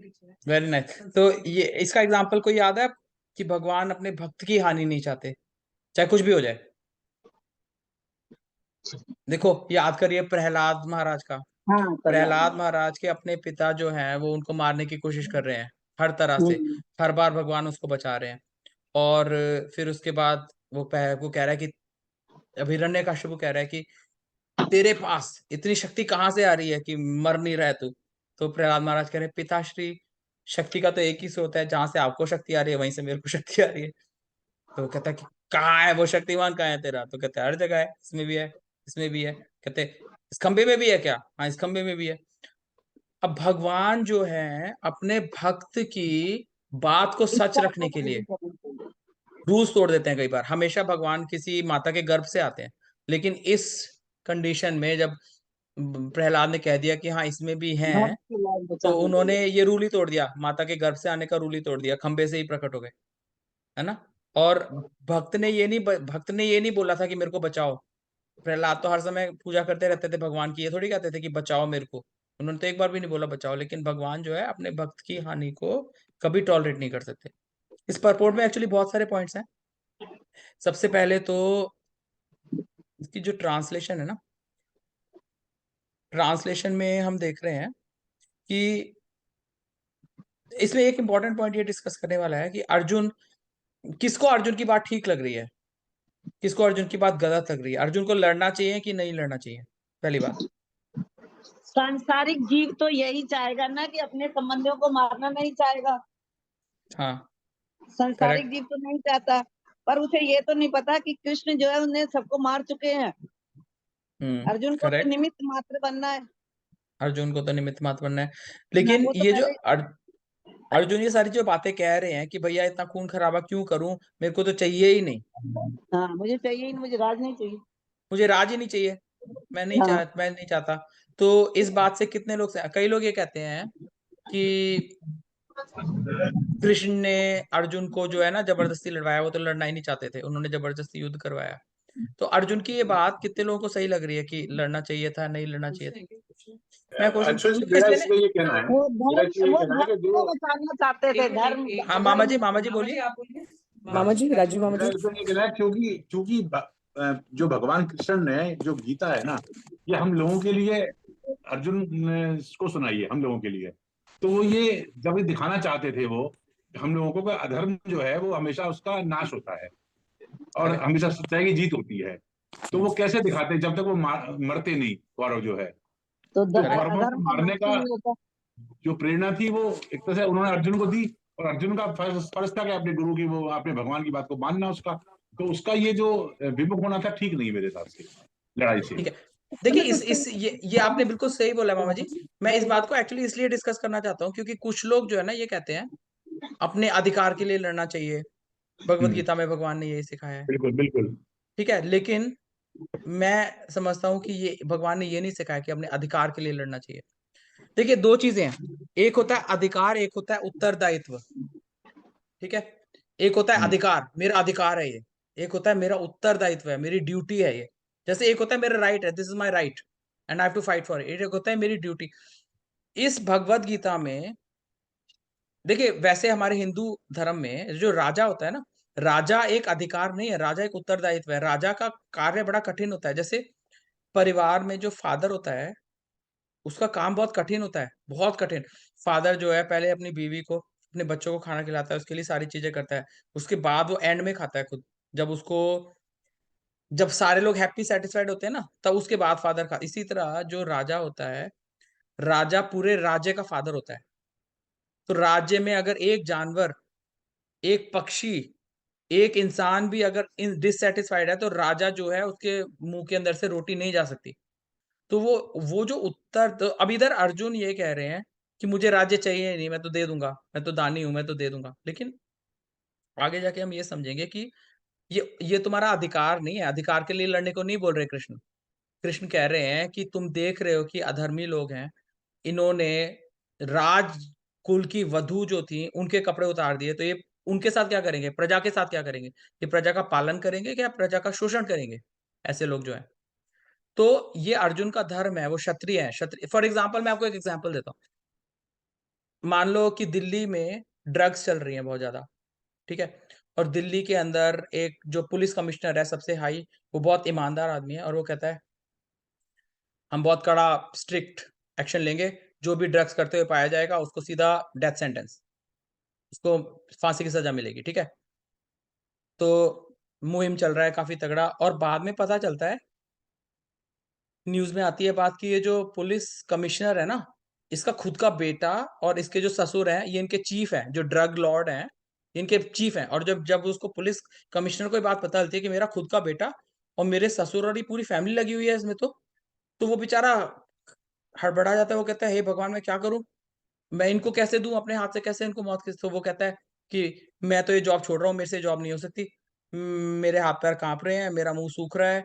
मैं ये नहीं कर सकता, कोई भी और जो भी करना चाहता है कर ले, मैं तो उतरने को तैयार हूँ, मैं घर भी दे दूंगा, मैं सड़क पे रहने को तैयार हूँ, लेकिन मैं जो है ना अपनी पूरी फैमिली को मौत के घाट नहीं चढ़ा सकता। ठीक है, और उसके अलावा कोई और ऐसा पुलिस इंस्पेक्टर ही नहीं है जो कि ईमानदार है, बाकी सारे रिश्वतखोर है। ठीक है, तो उसी की वजह से मान लो टिकी हुई थी दिल्ली की व्यवस्था, और अब वो कह रहा है कि मेरे पर मैं नहीं कर सकता।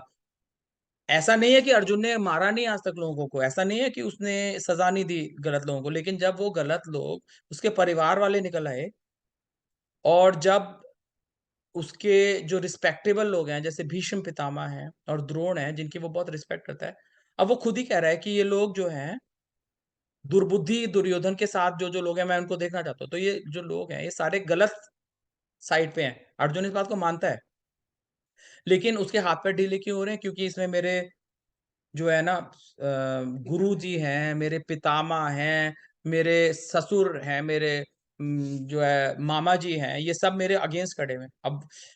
अब वो इस चीज को भूल गया कि धर्म अधर्म क्या है। वो ये देख रहा है कि मैं अपने रिश्तेदारों को क्यों मारूं। तो ये बात कैसे सही हो गई? ये बात तो गलत है। इसका मतलब ये हुआ कि दूसरे के पापा, दूसरे के दादू, दूसरे के मामा का मेरे को कोई वैल्यू नहीं है, लेकिन मेरे मामा अगर हैं तो मैं उनको नहीं मार सकता। लेकिन किसी दूसरे के मामा है, कितने लोगों के मामाओं को, कितने लोगों के गुरुओं को अर्जुन ने मारा होगा पुराने युद्धों में, है ना? तो यहाँ बात गलत सही की है, यहाँ बात अधिकार की नहीं है, यहाँ बात उत्तरदायित्व की है, रिस्पॉन्सिबिलिटी। अर्जुन क्षत्रिय है, अर्जुन के पास, तो इसे आगे हम देखेंगे, अर्जुन कहेगा कार्पण्य दोषो उपहतः स्वभाव, कृपणता के दोष से जो है ना मैं ग्रस्त हो गया हूं। कृपणता का दोष क्या होता है? जब आपके पास पैसा है पर उस पैसे को आप खर्च नहीं कर पा रहे हो। अर्जुन के पास वीरता है, अर्जुन के पास एबिलिटी है उनको मारने की, लेकिन अर्जुन उसको मार नहीं पा रहा है। क्यों? क्योंकि ये तो मेरे रिश्तेदार है। और अगर अर्जुन के रिश्तेदार नहीं होते तो एक बार भी नहीं सोचता वो। इतने अधर्मी जो लोग हैं वो उन सबको लड़ाई करता उनसे अच्छे से, लेकिन अब वो कह रहा है कि मैं नहीं लड़ना चाहता। तो इसमें ये बात मैं बस क्लियर करना चाहता था कि अपने अधिकार के लिए लड़ने की बात नहीं है। ये उसका क्षत्रिय धर्म है। क्षत्रिय का धर्म क्या होता है? कि क्षत्रिय का धर्म है कि चाहे मेरी जान चली जाए, लेकिन मेरे राज्य में, मेरी प्रजा में एक भी इंसान जो है ना वो अनसेफ नहीं होना चाहिए। ये तो युद्ध के टाइम पे। और जब युद्ध नहीं हो रहा तो हर एक इंसान को धर्म मिलना चाहिए, जानवर को भी धर्म मिलना चाहिए। कोई इंसान भूखा नहीं जाना चाहिए, किसी को कोई दिक्कत नहीं होनी चाहिए। राजा जो है वो प्रजा का पिता होता है, और ये एबिलिटी दुर्योधन के पास नहीं थी, धृतराष्ट्र के पास भी नहीं थी, लेकिन युधिष्ठिर के पास थी, है ना? जब युधिष्ठिर का राज्य शुरू हुआ था तो राम राज्य की तरह था वो, एग्जैक्टली हम उसमें पढ़ते हैं भागवत में। तो ये चीज मैं डिस्कस करना चाहता था कि अधिकार और उत्तरदायित्व के आई थिंक यहाँ, 925 हाँ 925 हो गया। आज हम यहाँ पे श्लोक पे रोकते हैं, नोट कर लेते हैं। किसी को कोई क्वेश्चंस है क्या? हाँ, ये हरे कृष्ण प्रभु जी। हरे कृष्ण। प्रभु जी, ये एकदम मतलब इसी से डायरेक्टली रिलेटेड नहीं है, लेकिन जैसे आपने लास्ट उसमें बताया था श्री कृष्ण और राधा रानी के बारे में, तो मैं अगर उसके बारे में थोड़ा सा क्वेश्चन ये जानना चाहती हूँ कि ऐसा मुझे जो पता है कि राधा रानी और श्री कृष्ण जी एक हैं, वो अलग नहीं है। लेकिन कुछ लोग कृष्ण जी को ऊपर बताते हैं, राधा रानी को बताते हैं, वो उनकी पूजा करती हैं। कुछ लोग कहते हैं नहीं, कृष्ण जी राधा रानी की पूजा करते हैं। तो नेक्स्ट स्टेप जो होता है भक्ति का होता है कि पहले कृष्ण मिलेंगे और फिर उसके बाद में राधा रानी मिलेंगी, ऐसा। तो ये क्या सही है? मतलब ये जो आपने क्वेश्चन पूछा है ना, ये बहुत हाई लेवल का क्वेश्चन है, बहुत ज्यादा हाई लेवल का क्वेश्चन है। देखिए, मैं सोच रहा हूँ मैं इसको सिंपल वर्ड्स में हम कैसे बात कर सकते हैं। ओके, भगवान, देखिए सबसे पहली बात समझने की है, भगवान कृष्ण की भगवत गीता में भी बताते हैं, हम सर्वस्य प्रभवो मत्तः सर्वम प्रवर्तते।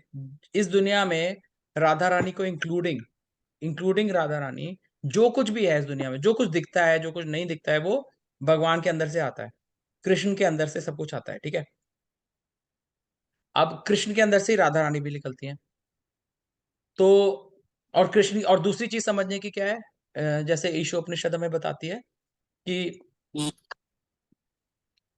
एक से एक निकलता है, लेकिन इसका मतलब ये नहीं है कि एक कम हो गया, है ना?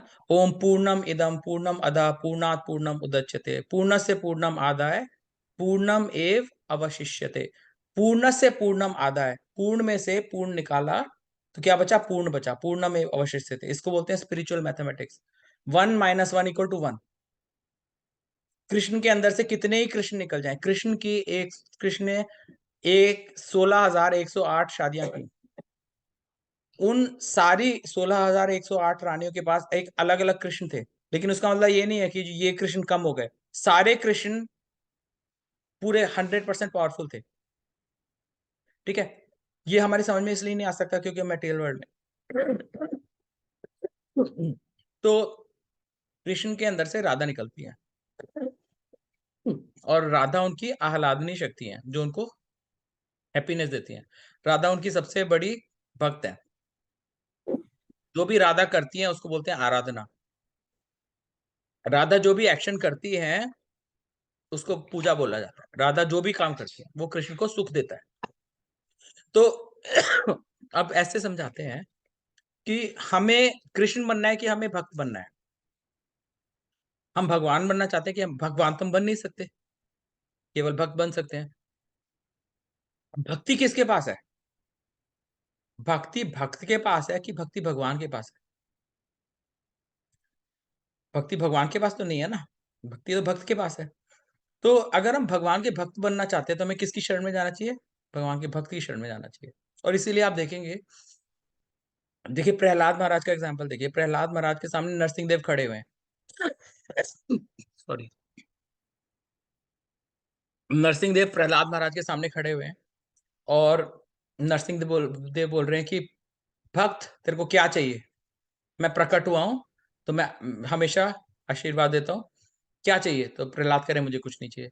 तो वो कह रहे हैं मैं कह रहा हूँ कि तुम्हें आशीर्वाद लेना पड़ेगा, तो क्या लेना है? तो कह रहे हैं कि मेरे पिता ने इतने दुराचार किए तो आप उनको माफ कर दो, उनको अपने लोग बुला लो। तो कहते हैं गिवन, वो तो ऑलरेडी हो गया, उसके 7 जन्म ऊपर के और नीचे के तो मेरे पास ही आएंगे, तो ये तो बिना मांगे ही हो गया, आप आशीर्वाद मांगो। तो प्रहलाद महाराज क्या आशीर्वाद मांग रहे हैं कि मुझे, देखो इमेजिन करो आप ये चीज, भगवान खड़े हैं उनके पास, वो ये भी मांग सकते हैं मेरे को हमेशा आपके दर्शन रहे, वो हमेशा मांग सकते हैं कि मैं हमेशा आपके चरणों में रहूं। वो क्या मांग रहे हैं? मैं हमेशा आपके भक्तों की चरणों में रहूं और आपकी कथा सुनता रहूं उनके मुंह से। तो भगवान सामने खड़े हैं और उनके सामने उनके परम भक्त प्रहलाद 12 महाजनों में से हैं। वो मांग रहे हैं कि मुझे आपके भक्तों की शरण में रखिए ताकि मैं हमेशा आपके भक्तों के साथ रहूं, उनसे आपकी कथाएं सुनता रहूं। तो भक्तों के साथ रहने की कितनी वैल्यू है, भक्तों की सेवा करने की कितनी वैल्यू है, इससे हमें पता चलता है।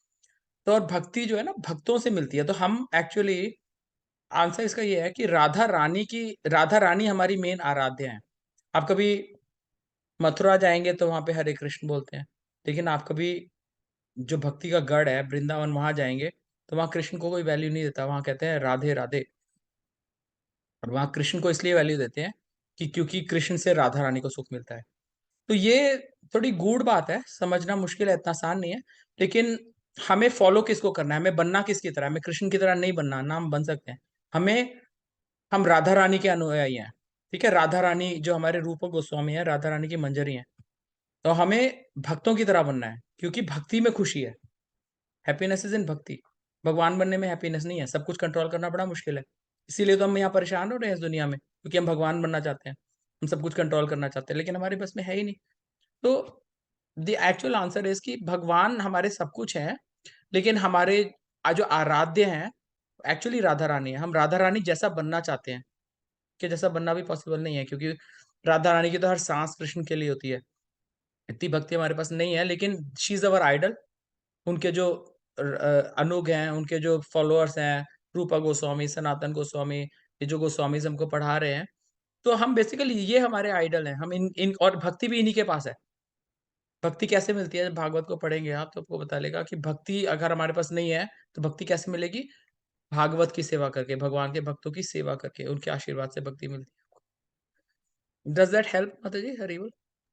अ, प्रभु जी, मुझे बस एक चीज ये और जाननी थी कि अब जैसे आपने बोला कि राधा रानी जो है भक्त है, हम जब भक्ति की शरण में जाते हैं तो वो हमें कृष्ण जी का रास्ता दिखाएंगी या उनकी भक्ति प्रदान करेंगी।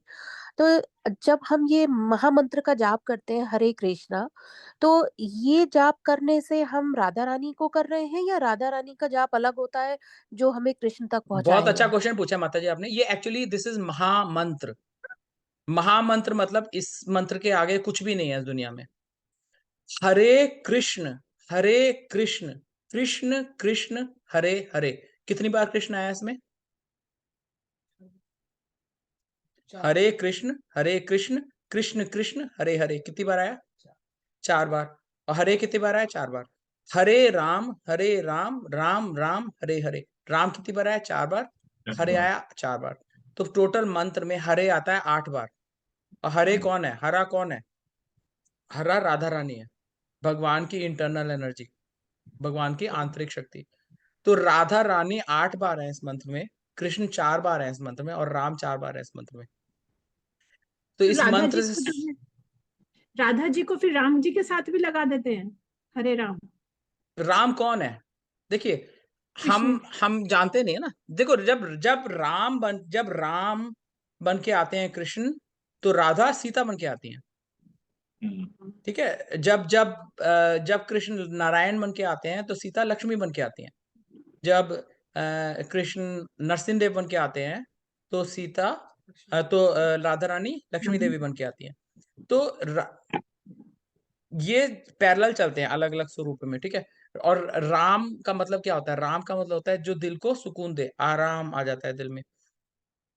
जैसे राम जी जब थे, तो राम जी और कृष्ण जी में कोई फर्क थोड़ी है। क्या फर्क है राम जी और कृष्ण जी में? अलग अलग कपड़े पहन के आए हैं ना केवल। कृष्ण भगवान बन के आए, कृष्ण ने अपनी पूरी शक्तियां दिखाई, और राम कवर होके आए। ठीक है। राम ने अपनी भगवान की शक्तियां नहीं दिखाई, क्योंकि राम पुरुषोत्तम श्री राम है। वो उनका पर्पस ये था उनके अवतार का कि इस दुनिया में कैसे जीना है। सैक्रिफाइस सैक्रिफाइस का जीवन दिखाने आए थे वो, कि this is how we should live in this world. ठीक है। तो लेकिन एक्चुअली में कोई फर्क नहीं है। इट इज जस्ट लाइक कि कोई बहुत सुंदर लेडी है, एक तो वो वैसे ही आ जाए नॉर्मल कपड़े पहन के, सब लोगों को दिख रहा है कितनी सुंदर है, और एक वो बुर्का पहन के आ जाएगी, बस उसकी आंखें दिख रही हैं कि आंखें कितनी सुंदर है। तो एक तरह से राम जी को आप मान लो कि वो बुर्का पहन के आ गए, तो बस उनकी आंखें दिख रही हैं कितनी सुंदर है, लेकिन उन्होंने अपनी सारी शक्तियों का, अपनी सारी ब्यूटी का प्रदर्शन नहीं किया। और कृष्ण जो है वो अपने एक्चुअल स्वरूप में आ गए हैं, क्योंकि that is how he is. So जब हम थोड़ा डीप जाते हैं तो हमें पता चलता है कि देयर इज नो डिफरेंस। हम लोग कृष्ण की क्यों पूजा करते हैं? क्योंकि कृष्ण जो है, he is the original. And when he comes as Krishna, देखो कृष्ण ऐसे ओरिजिनल है, ऐसे ही गोलोक में है, ऐसे यहाँ पे है। यहाँ पे ट्रेलर दिखाने आते हैं, जैसे मूवी होती है, मूवी का ट्रेलर होता है। तो जब कृष्ण वृंदावन में अपनी लीला दिखाते हैं, तो that is how it is. Golok Vrindavan में नित्य लीला चलती रहती है हमेशा। इतना ही सुख है, गायों को चराते हैं, अपने ग्वालों के साथ खेलते हैं, ये हमेशा चलता रहता है। 24 आवर्स यही चलता रहता है, हमेशा यही चलता रहता है, एटर्नली। लेकिन यहाँ पे थोड़ा सा ट्रेलर दिखाने आते हैं। और इसी तरह से राम जी का अलग लोक है, लेकिन धीरे धीरे हमें समझ में आएगा। पूर्णमिदं पूर्णमद पूर्णात् पूर्णमुदच्यते। अलग अलग स्वरूप है भगवान के अलग अलग लोकों में, लेकिन there is only one person who is expanded. और हम धीरे धीरे धीरे, जैसे जैसे हम भक्ति करेंगे, तो हमें उजागर होगा कि हम कौन है। हम वहां से आए हैं किसी रीजन से, अपनी इच्छाएं पूरी करने के लिए। ठीक है। तो धीरे धीरे धीरे आपको उजागर होगा कि आप राम को ज्यादा लाइक करते हो कि आप कृष्ण को ज्यादा लाइक करते हो। कृष्ण को ज्यादा लाइक करते हो तो आप मथुरा के कृष्ण को लाइक करते हो, कि वृंदावन के कृष्ण को लाइक करते हो, कि द्वारका के कृष्ण को लाइक करते हो। जीजा जी, मुझे लगता है एक चीज कि हरे, जैसे आपने बताया Hare stand for Radha ji. Actually मुझे लगता था कि हरे स्टैंड फॉर हरि का नाम है, मतलब विष्णु जी का नाम ही है हरि। तो it is also name of Krishna कि माता हरे जी, राम आप हरे बिल्कुल राम। ठीक बोल रहे हो। एक्चुअली जो संस्कृत है ना, देखिए भगवत गीता कि एक एक वर्ड, एक एक जो संस्कृत का वर्ड है ना, उसके 10-10 मीनिंग निकलते हैं अलग अलग। और एक एक श्लोक के 108 अलग अलग ट्रांसलेशंस पॉसिबल हैं, और वो सारे करेक्ट हैं डिपेंडिंग ऑन आवर लेवल। ठीक है। तो आप बिल्कुल सही बोल रहे हो। हरे का मतलब हरि भी है, हर का मतलब तो शिव भी है। वैष्णवा नाम यथा शंभो, एक मतलब उसका ये भी है। लेकिन जो टॉप मोस्ट मीनिंग है ना इसका, जो हाईली रियलाइज्ड आचार्य बताते हैं, वो कहते हैं कि मोस्ट इंपॉर्टेंट मीनिंग इज हरा, राधा रानी।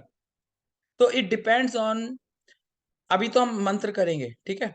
धीरे धीरे धीरे काफी टाइम के बाद स्वरूप सिद्धि आएगी, हमको ये रिवील होगा कि हम कौन है, हम एक्चुअली में कौन है, हम कहाँ से आए थे, हमें किससे आसक्ति है, हमारे इष्ट देव कौन है, राम है या नरसिंह देव है या कृष्ण है।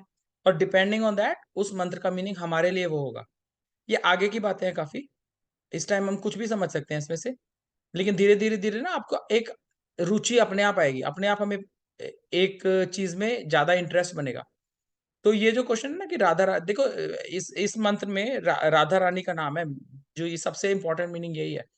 कृष्ण का भी नाम है, लेकिन Radha Rani is a very important entity. जैसे जैसे हम भक्ति में आगे जाएंगे तो हम एक स्टेज आएगी जिसमें हम राधा रानी की परमिशन के बिना हम बढ़ ही नहीं सकते आगे, वी कैन नॉट। और दूसरी बात ये भी बड़ी इंपॉर्टेंट समझने की है। देखो, आप सब भी परिवार वाले हो ना।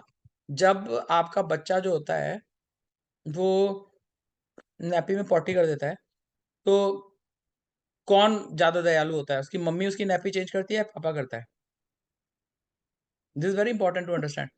क्योंकि जो फादर होता है ना, फादर कहता है कि जब तक तू साफ है ना, साफ साफ होके आना मेरे पास, गंदे वंदे को मैं गोदी में नहीं लूंगा। देखिए जो माँ होती है वो बहुत दयालु होती है। वो गंदा वंदा होता है, वो माँ कहती है कि नहीं करना, लेकिन जब वो कर लेता है तो माँ उसको उठा के साफ करती है और माँ गोदी में लेती है। तो Radha Rani is very very merciful. Radha Rani, हम बहुत गंदे लोग हैं, हमारी बहुत गंदी चीजें भरी हुई है हमारे दिमागों में और हमारे मन में, लेकिन राधा रानी हमें फिर भी आश्रय दे देंगी। लेकिन कृष्ण के स्टैंडर्ड्स बहुत हाई हैं।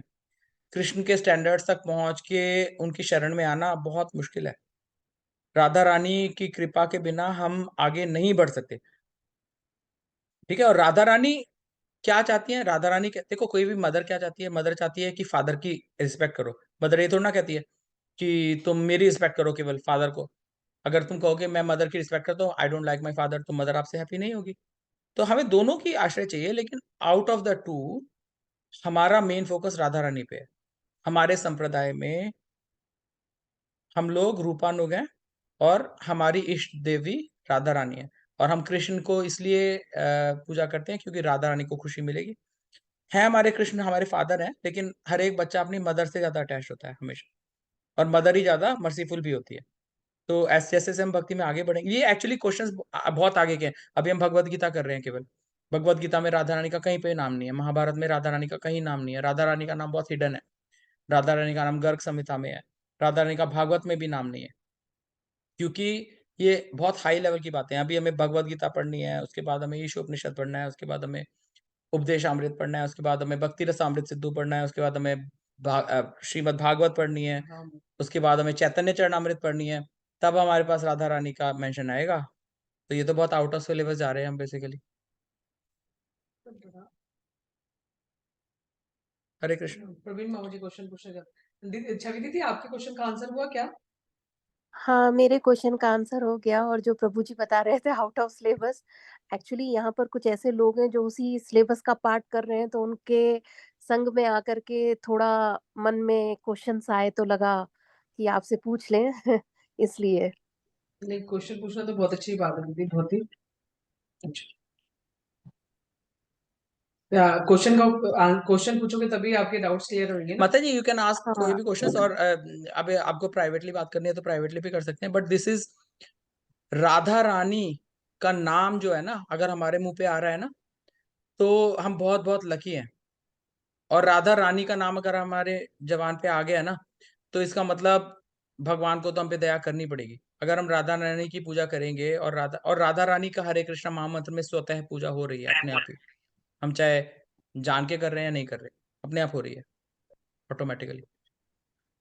इसीलिए महाप्रभु ने ध- दिया है मंत्र।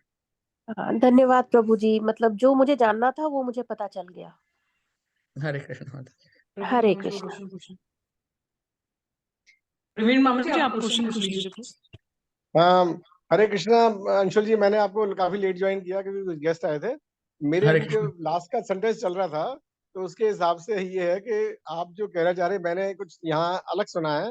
हरे कृष्ण कृष्ण कृष्ण हरे, मतलब पहले जो हरे कृष्ण के साथ आ रहा है वो राधा रानी को डिपिक्ट कर रहा है, और जो हरे राम के साथ आ रहा है वो सीता जी को डिपिक्ट कर रहा है। ऐसा भी लोगों का कुछ इंटरप्रिटेशन मैंने यहाँ सुना है इस्कॉन फरीदाबाद में। हाँ मामा जी, अब देखिए मतलब हम लोग। वही अभी हम डिस्कस कर रहे थे कि भगवत गीता जो है ना, भगवत गीता के हाँ बहुत सारे गलत इंटरप्रिटेशन है, लेकिन जो करेक्ट इंटरप्रिटेशन है, संस्कृत के एक एक शब्द को आप जी जी 10-10 मीनिंग दे सकते हो और वो सारे करेक्ट हैं। और एक एक श्लोक को 108 तरह से आप ट्रांसलेट कर सकते हो और सारे करेक्ट हैं, जी डिपेंडिंग जी ऑन जी। Our level. तो हरे के बहुत मीनिंग है। हरे, हर हर महादेव भी बोलते हैं ना, शिव भी है हर, हर का मीनिंग हरि हाँ भी नहीं, है, वो ठीक यानी बात विष्णु। है जी। और देखो राम, राम भी कौन है? राम, राम और कृष्ण में कोई फर्क नहीं है, लेकिन राम जी। जो हमारे बलदेव हैं वो भी तो राम हम्म। है। ही इज ऑल्सो जी राम। जी जी राम, जी ये बेसिकली भगवान की क्वालिटीज के ऊपर उनके नाम है। कृष्ण का मतलब आकर्षण, आकर्षण से, आकर्षण का जो रूट वर्ड है ना, वो कृष्ण है। तो कृष्ण जी वो है रूप भगवान का जिसमें हर कोई आकर्षित हो जाता है। पत्ता, फूल, नदी, है ना। जब कृष्ण भगवान को लेके जा रहे थे वसुदेव, तो यमुना नदी बार बार उछल रही थी उनके पैर छूने के लिए। जी जी तो जी जी जी anybody anything will get attracted to Krishna. और राम कौन है? जो हैप्पीनेस देते हैं, है ना। तो जी ये जी। सब भगवान कृष्ण के ही नाम है। अब भगवान जब बलराम के रूप में आते हैं तो भी वो सबको हैप्पीनेस देते हैं। जब तो अच्छा, पुरुषोत्तम, भगवान, एक मिनट, भगवान ये बलराम की हमारे पलवल में मंदिर था, बड़ी पूजा होती थी, तो बलराम जी जो है वो तो कृष्ण के बड़े भाई हो गए, एक तरह से राम का रूप हो गए, ऐसा है क्या? हाँ ये ऐसा है। ये सोच ठीक है? देखो, हाँ ओके, तो भगवान जो कृष्ण है सेव्य भगवान, और बलराम है सेवक भगवान, ठीक है। तो बलराम अनंत शेष है, तो रामलीला में वो लक्ष्मण बन के आते हैं। ये जब आप थोड़ी डिटेल अच्छा। में जाओगे आगे तो पता चलेगा भगवान के 4 एक्सपेंशन होते हैं कृष्ण के, है ना।